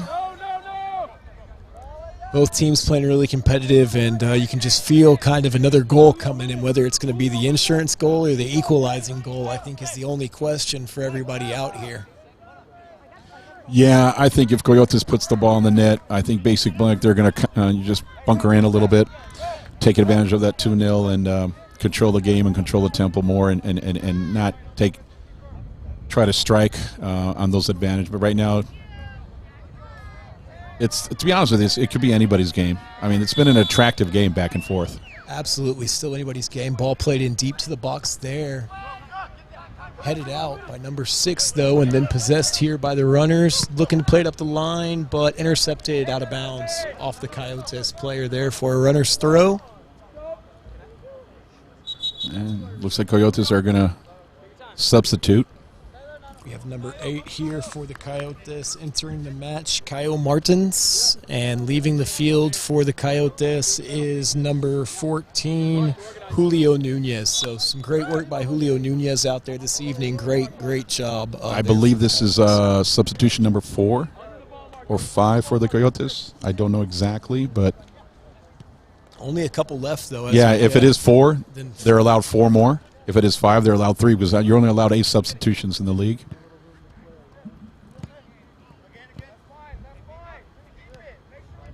Runners playing possession a little bit here, looking for the open man, looking on the left wing out there. And trying to build the attack. They're going to say it was a handball, I believe, on the runners player there as he trapped it down. Be a free kick here now for the Coyotes, and entering the 65th minute, still 1-0. Things definitely picked up here in the second half and started right back off where we left them there in the first half in terms of physicality and competitiveness and everything that we're seeing out here tonight. And like you said, it's just been back and forth, anybody's game right now, but you feel like there's another goal in the air. Smart to just play the ball there. Very nice poise from the Nigerian. That's a good ball. And that through ball sneaks into Mikey. Past the keeper. Oh, but can't what a great sneak save. It past the last defender. That's unfortunate. That's unfortunate. You know, I was about to say you got to get Maldonado more involved in the play. This kid can just take off on a dime, and that's unfortunate. Well, and then you had the chance there from Adrian Maldonado for the runners off Yeah. the rebound, and a great save there by the keeper for the Coyotes to keep it 1-0, and that's what we're talking about. But I still think you got to get Mikey Maldonado more involved in the game. This is a kid that loves to score. This is a kid that, I mean, I'm looking at him right now. He's pretty much feels real bad. He looks like he's in disgust for not scoring that, and that's something a coach wants to see in their players. You know, they want to put that ball in the net. They want to be hungry for that. So you got to get Mikey involved. And looks like Adrian Maldonado coming off the pitch here for the runners, and entering the match now for the runners is number 7, Randy Martinez. Coming off for the Coyotes here is number 23.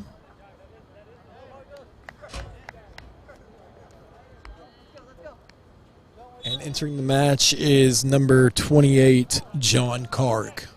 And Randy Martinez is native from San Antonio.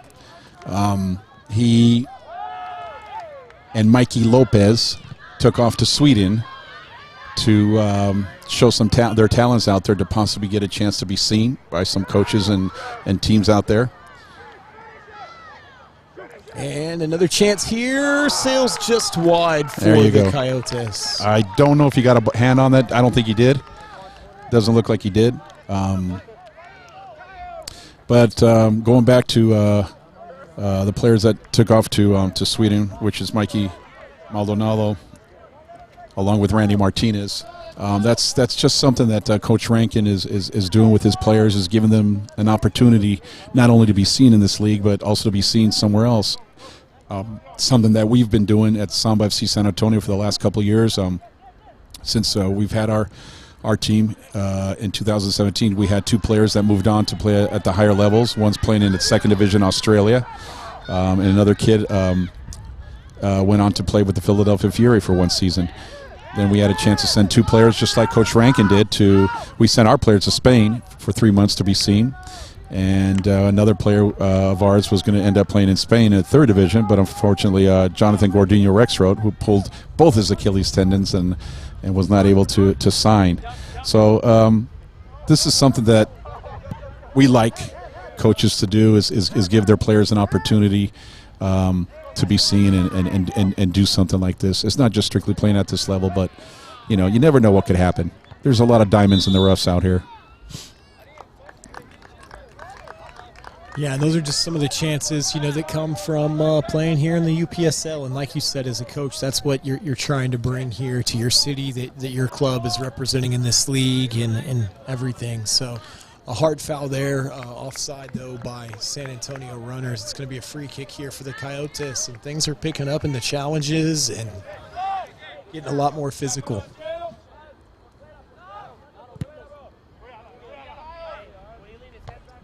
Good job there by the runners to head that. But the Coyotes able to possess it. That's unfortunate. Didn't get it all. Yeah, just didn't really square his hips on that and make good contact. Don't know if you guys can hear the coaches. They're screaming to their players, but they're getting a little more vocal out here. They're realizing that, what do we have, 20 minutes left of the game? That's exactly it. About 20 minutes left in the game, and that sense of urgency coming now. Runners looking inside there. Keeps possession of it. Looking maybe towards the wing. Nope, decides to play it back. Like you said, you can see Mikey just moving around off the ball. Yeah, he wants the ball. He wants the ball, and and that's what coaches want to say. They good players, great players want the ball. Yeah, and trying to get him more involved in the attack. He wants to be more involved in the attack, obviously, and we got to throw in now here for the runners. You can see him just trying to move. Now he's on the left side instead of the right.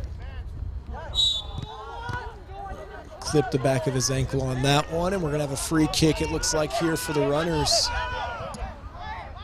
Looks like they're going to tell him to slow it down a little bit, and you're going to see the Nigerian here now. Here we go with Andre Giant heading up there, 6'6". He even told number 21 to hold off on that. So you wait till I get up there. So we'll have a deep ball, it looks like here, probably played into the box. See what kind of ball is put in here. That's a little too high for the keep. He's going to read that. Yep. You don't want to put that type of ball. We got something floating like that. It gives the keeper a little more time to adjust on his movement, adjust on his jump. Yeah, he took a shot, though, on that. Challenged by the crowd, but like you said, that floater, just a little too much air on it, a little bit too much time to really. A little too much. Deep punt there by the keeper all the way to the other end, but fielded well there by the runners.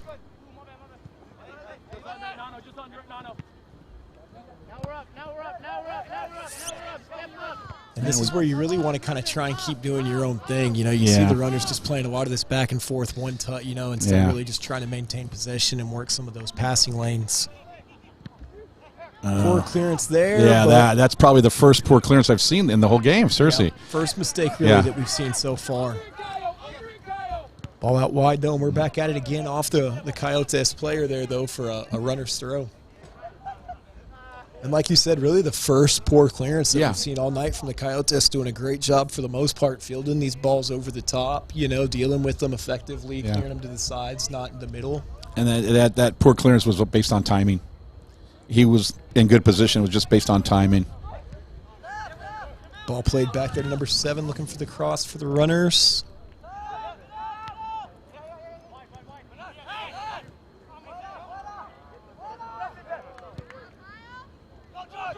Ball played in deep there for the Coyotes, but played back to the keeper. Able to beat the attacker there just by passing the ball around him. Oh, but intercepted on that one. Unlucky. Read that ball, but got away from him. Unlucky first touch on that. Throw in here for the runners. That ball's back in play, though, with a quick reset.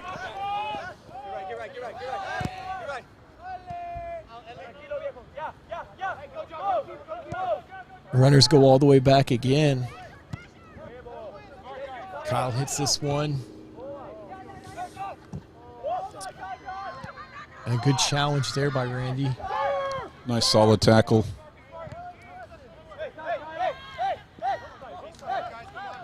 And this player here, number 8 for Coyotes, since he's come on, he's done a great job at just maintaining possession. This Kyle Martins. Excuse me.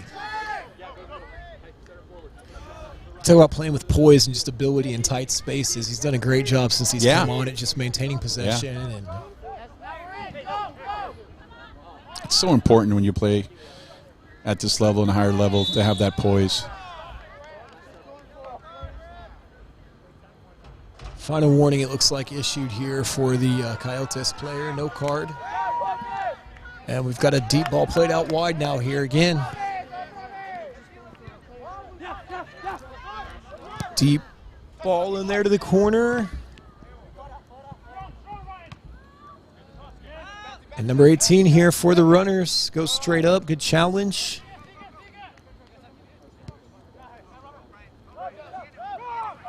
Coyotes kind of on a counterattack here, but like you said, it does look like now, you know, even without that second goal, they've started to drop back a little bit. Really only two guys up top kind of for the Coyotes, with most of their numbers kind of staying back versus beforehand when you saw 5 guys up top on their attack. Yeah, they're starting to realize it's getting closer to that final whistle. And it looks like Mikey's in. Pulled down in the box. And we have a penalty. Wow, I would like to see the instant replay on that. I don't know if he was losing his ground or you know, it looked like he was just not balanced. He was already falling, but who knows what was happening on the other side of the play if he was being pulled down. So unfortunately, we can't see that. Yeah, we've got a yellow card here, though, issued for the challenge, and it's going to be a PK, it looks like, inside the box. And you know who's going to take it. Are they going to let Mikey Maldonado finish it? Yes, looks like is he taking it? No, he's not. Like he's not. Number 11 Mendoza, is. Yeah, taking the PK. Wow.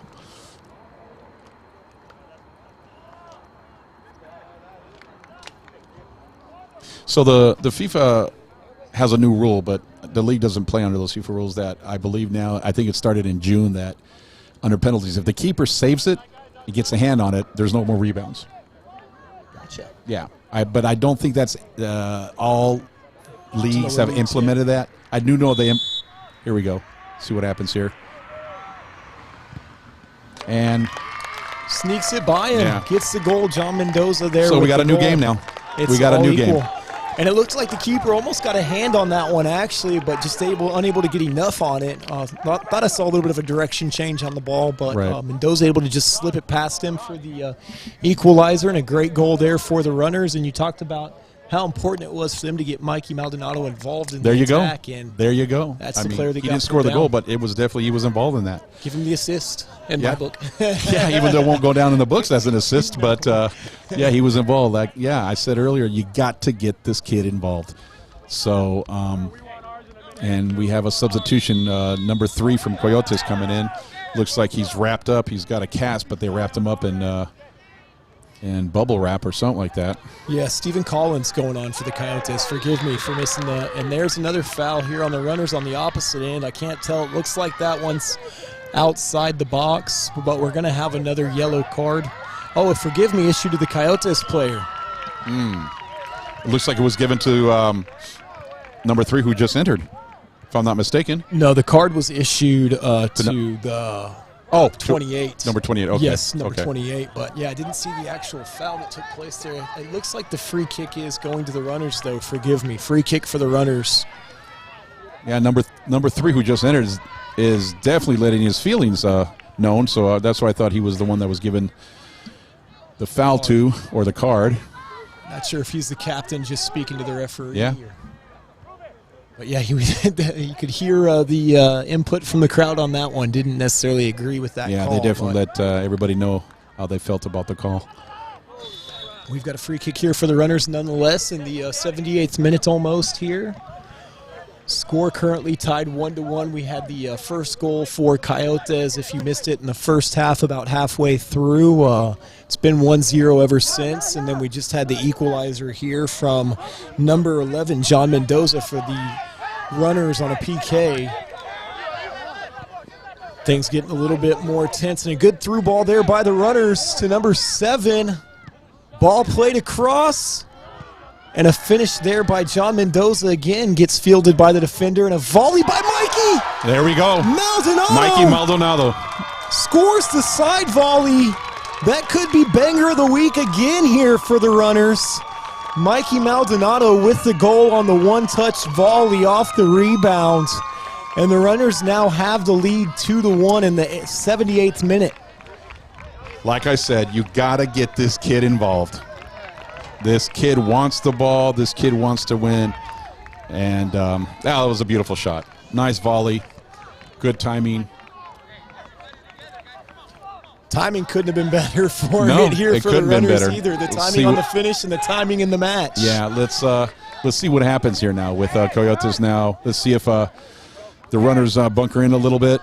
Since they actually worked really hard for those 2 goals, to be honest with you. Absolutely, yeah, they didn't come easy. They've been going for the whole 78 minutes, knocking at the door, taking plenty of chances, unable to really capitalize on any of them, though, and able to get 2 here as of late. 1 from the PK where Mikey Maldonado got dragged down in the box, and then now Mikey Maldonado able to get a goal off of a John Mendoza shot that was rebounded, and then he had the volley. So we got a substitution for the Runners. Number 24 came in. Number 24 for 24, the he's Runners. playing on he's playing outside and number 18 came out. Michael Garcia entering the match. And there we go. Just like that, 3-1. And that Just was your like guy that. who entered the match earlier on the substitution. Number 8 here. Number 18 came out, number 24 went in. With the goal. Oh, with for the goal. Runners. Well, I don't know. They're all it's piled number on 8. there, so I don't know. Let's see who comes out breathing heavy. And there we go. Maybe an injury or 2 suffered during the celebration. Wow, unbelievable. I believe Brian Flores was the one number who had the 16. goal. Was it number 16 who scored? I don't. He plays. If it's number 16, he's playing defense. And I'm sorry, like you folks. said, though, It's- just like that sorry, after the folks. dog swarm. We wish we can get the true score for you guys, but It's 3-1 now. 3-1 though. The Runners now. are up So just like that. if some of you actually went to the restroom or went to go get your favorite beverage or decided to take a phone call for 3 minutes, you just missed 3 goals. You just missed 3 goals. 3 beautiful goals. Yeah. And And just here- like that, though, we said it. It was 1-0. We could Yeah. feel the tension in the air. We didn't think it was going to end that way. And 3-1 now here. And it for looks the like Runners. the ref's going to give a card or going to, yep. Coyotes coach just got a yellow card. Some words over here on the sidelines. Yeah, he's just, a lot of people say to themselves, why is he screaming? Folks, the coach is taking as far as he can go to interfere with the game. Since he's not on the field, he's trying to pump up his players, and that's what we coaches try to do. Let our players, let our voice be heard, and then try to pump. We'll take the yellow card if we have to, but we know exactly how far to go, so we don't get that red card. And let's hope it works. It's like we a got some Popovich ejection, huh? Yeah, we got some serious momentum though on the runner side right now. Serious momentum from the referee. Mention that on your microphone. And we've got the Coyotes now getting involved with the player out on the pitch. Foul on the field off the action of the ball. Serious momentum.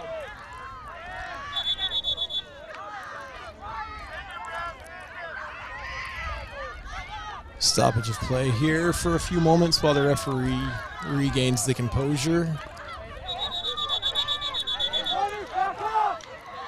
Yeah, we got a situation on the field right now. Number 8's involved, and it looks like the yeah, this is something you don't want to see, unfortunately. But you know, it's all in the spirit of the game. I mean, you had a team that was leading 1-0, and now they're down 3-1. There's the red card.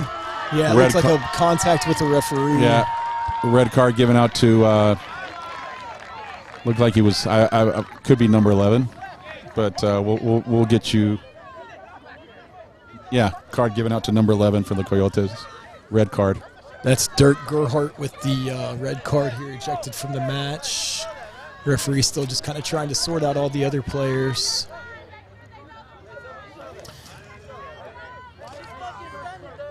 But it went from 1-0 here in the 60th minute this evening. The Coyotes, the aggressor, and potentially scoring the insurance goal to the Runners, able to get 3 quick ones. The first coming from the PK there that, the coach started off kind of, I think, all of this with just a little concern over the call and everything. But right.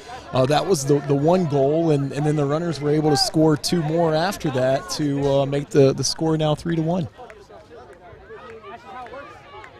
Yeah, it's amazing how momentum changes, and I have no idea how he came in from way over on the defensive side. Guess what? Nobody else saw it, right?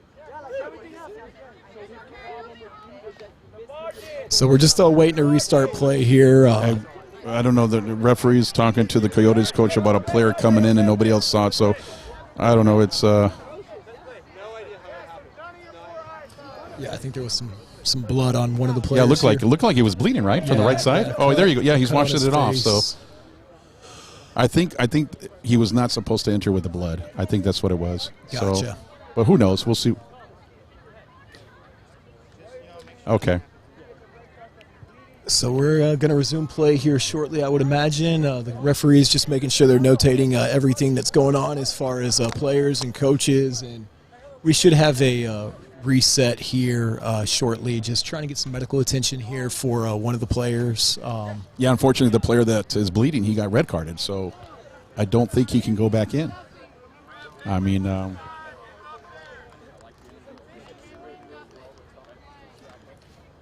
And we still have 10 minutes left to play, though, in this game. It's far from over. So 3-1, we saw how quickly, the Runners were able to get the lead here. And just as quickly, we've seen where the Coyotes have had some chances to on the counterattack. So obviously not going to be parking the bus as much now from the Coyotes. I expect to see them stepping that attack back up.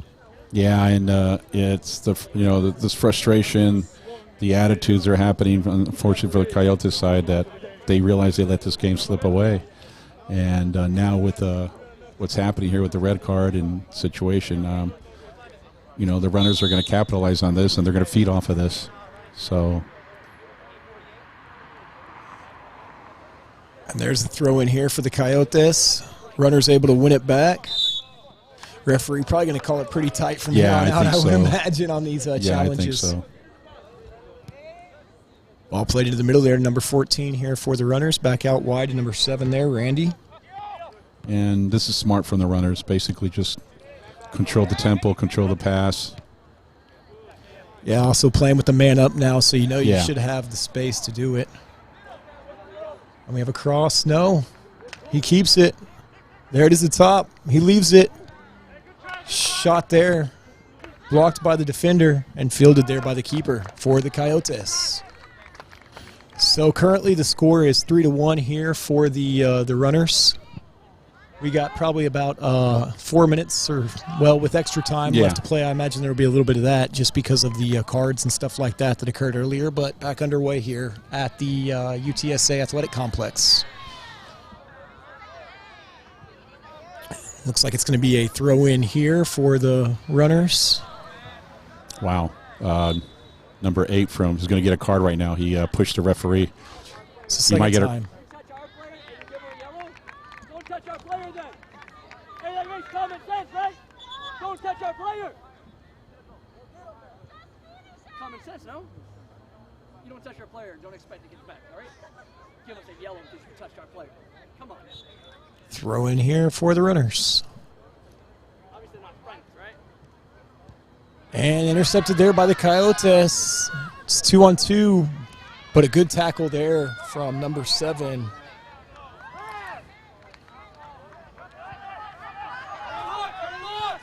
Randy Martinez just able to get a foot on that one.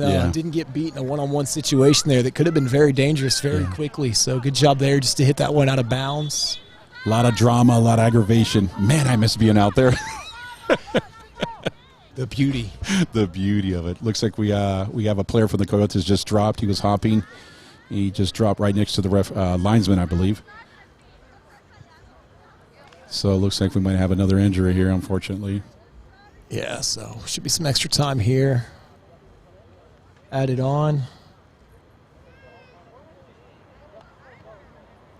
And like you say, really been a back-and-forth match for the most part so far. It was 1-0 all the way into the. It's amazing, huh? Yeah, it is. I mean, just like that, it flips. And 3-1. 3-1, just like that. And I've experienced a lot of games like that where I've been on the receiving end and I've been on the giving end. So, it's if I was on the receiving end here, I would not be happy. You got to let your frustrations come out. I mean, Coyotes coach is definitely letting himself heard more in the last 10 minutes than he has in the entire game. And we got a deep throw in there to the box, but headed out by the runners.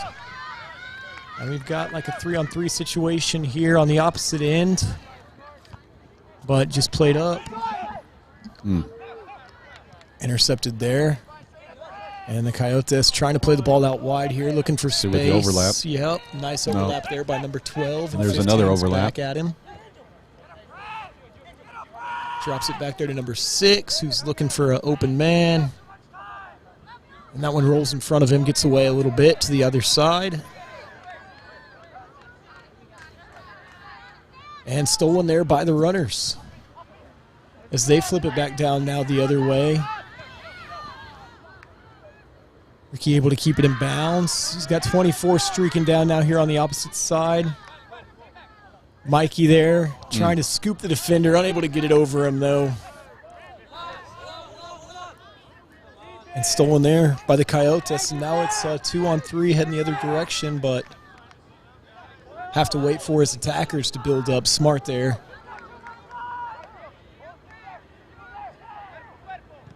And a strong tackle there by the runners to take it away. And Mikey Maldonado now just possessing it here in the middle of the field as he's moving up the pitch. See, that's the situation with the Coyotes know that they're down. So if they do a counterattack and they end up losing the ball and runners takes it, runners are going to have a lot more field to play with because those other men are pushed up too much. But you know what? Losing 3-0, 20-0 is still a loss. So you got to try something. So I don't blame the Coyotes pushing up like this. Yeah, just enough time left here in this one. I didn't see the official announcement as far as extra minutes went, but you'd expect it to be a little while. Mispossesses that one. And the referee again just going to call it really, really close here. Typically, you may not see that one blown, but I don't think he's going to let anything get away as far as challenges.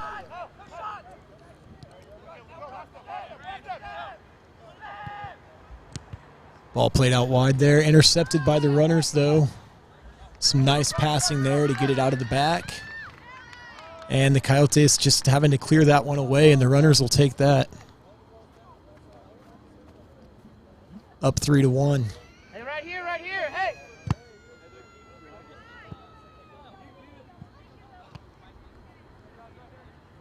Be a throw in here for the runners. Probably only a couple minutes left to play. And this should give them the 3 points that they needed to give them 7 points on the season to take that #1 spot above Alamo City SC, who will be #2 in the table if things hold the way that they do. And runners continue to be undefeated. And they continue their undefeated streak. Yeah.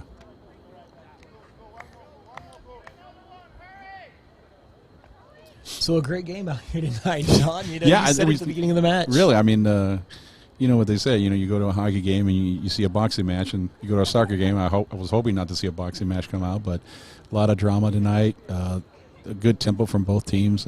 If you take away the last 5 minutes of what we had, very nice game.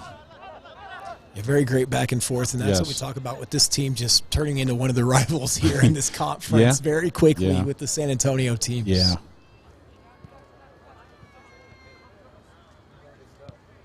Yeah, but we all know the true Clasico is Runners and Samba FC. We were the ones that started that, so the old, the original, the original, the original, the original. And the Runners just simply playing possession here now, kind of waiting for that final whistle. And you don't have somebody pressuring that ball because they're afraid, from the Coyotes, are afraid to get off their line somewhere, and that counterattack turns even worse for them. Good ball across the field there. Yeah, that's a square ball game. The coaches don't like to see that, but if you look at it, it's a good ball hit from A to B, but those are dangerous balls. Across the middle of the field, intercepted very easily. Dangerous balls. And we'll have a goal kick here now for the Coyotes. Again, if you're looking for some action here in San Antonio for soccer, there's plenty of it around in the UPSL. You got Alamo City SC that play over there kind of on the west side of town. You've got the San Antonio Runners playing here at the UTSA Athletic Complex, along with the San Antonio Corinthians still playing here in San Antonio.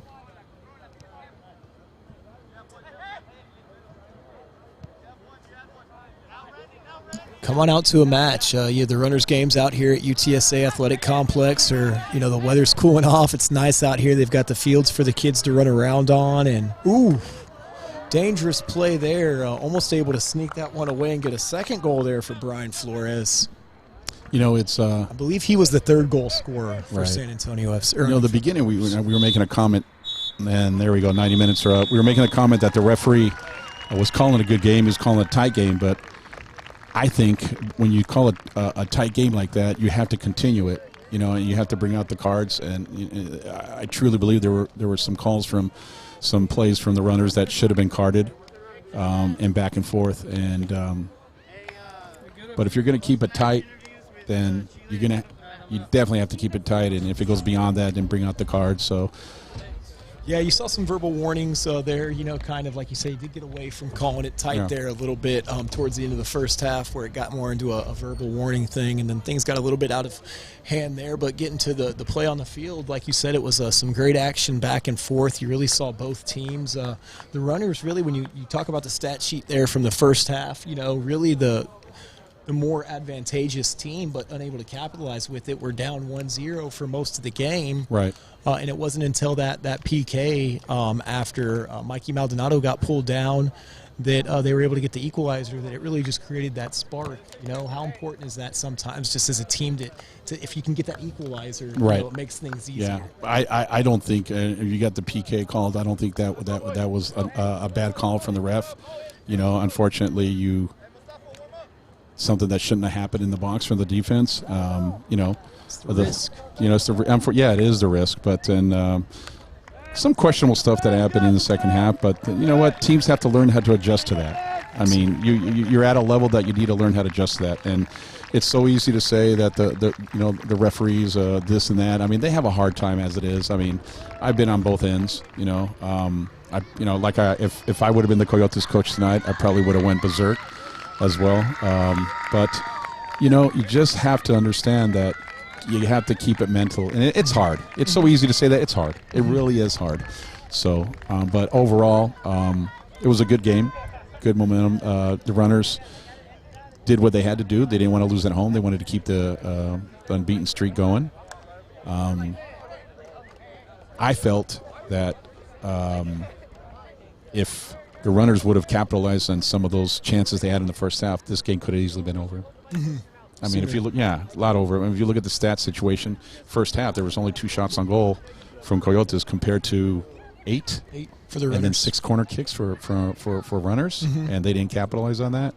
So it's It can be, but all the players from the Coyotes right now, they're in a huddle, and then they're talking. The coach is probably talking about the game, and they're going to say their prayers, and we wish them a safe trip on the way back to Colleen. It's not always nice to. It's always a long trip, even if you're basically live 2 miles away. If you lose, Even just down the road yeah, from even if you're here. just down the road, you feel like you're flying from here to Australia. But no one likes to go home and lost. But it's the season's still young. That's a solid team.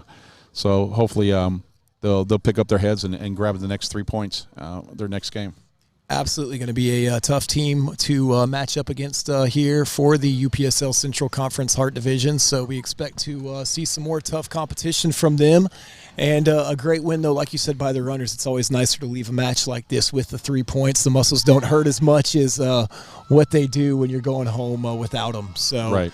great job to get the 3 points here from the runners tonight. And I think we're going to get you guys a player interview here in just a second. We'll be right back for some post game. So don't go anywhere. We'll be right back with our player of the match.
So we're here with John Mendoza, 2 assists, 1 goal, player of the match. Yes, sir. Yes, sir. You had the PK. How'd you get the nod for the PK? I'm curious. Mikey got taken down. To be quite honest, the last couple games I've taken the penalty for the team.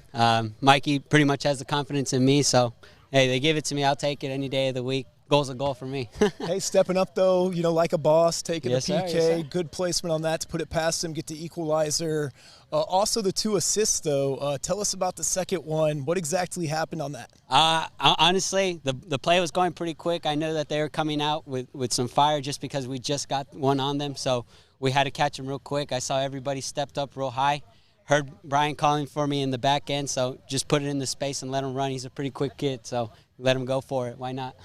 Able to tack that one in. And you guys, you talk about that quick turnaround after that first goal. How important was that PK? How important was that equalizer for you guys to come back and get those 3 points? Honestly, it was crucial. We were struggling. I got to say they were doing a good job pressing us. We just couldn't find a spot in behind. I think once we tied the game, it brought them out of their back ends, playing a little bit more, just with a little bit more, what's the word, gambling, and it gave us opportunities to play it in behind, and that's how we caught him with that last goal. So same thing with the goal of Mikey. We caught him on a quick transition, took a shot, reflected out, heard him calling for it, so just put it down, see who was going to get on the end of it, and luckily we got a goal out of it. Yeah, great finish, and you got the 3 points that you needed. Top team in the table. Great job. Thank you. Appreciate it. We'll see you next week. Yes, sir. Thank you. All right, man. Good game. Yeah, appreciate it.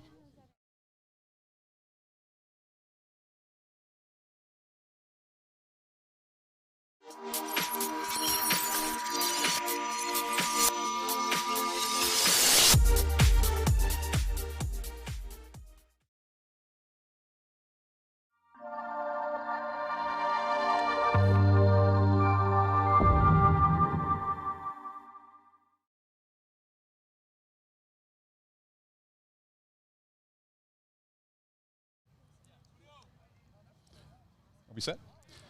We have goalkeeper Kyle Miller, first string goalkeeper for the Runners. Great performance out there today. Great saves.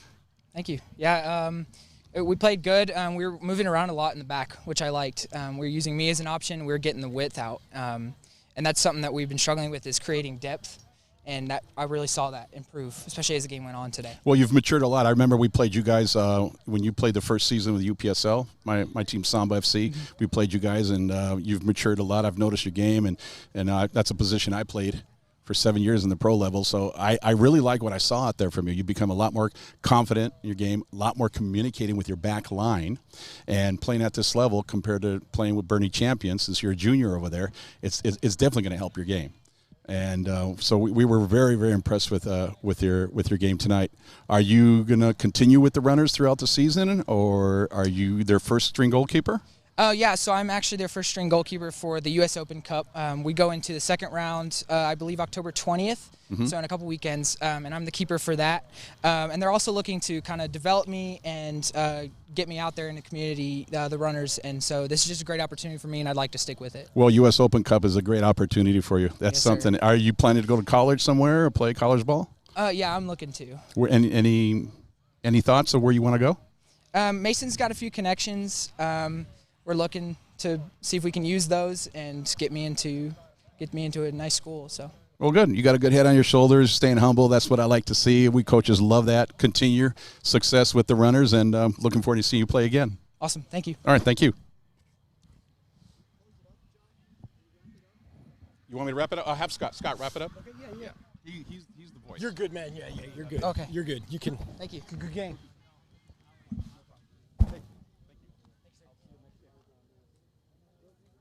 That's everything out here at UTSA Athletic Complex. Your San Antonio Runners with a final score of 3-1 over the Coyotes FC. Now with 7 points advanced to top of the table here in the UPSL Central Conference Heart Division. That's a wrap here from UTSA Athletic Complex. Thank you for tuning in.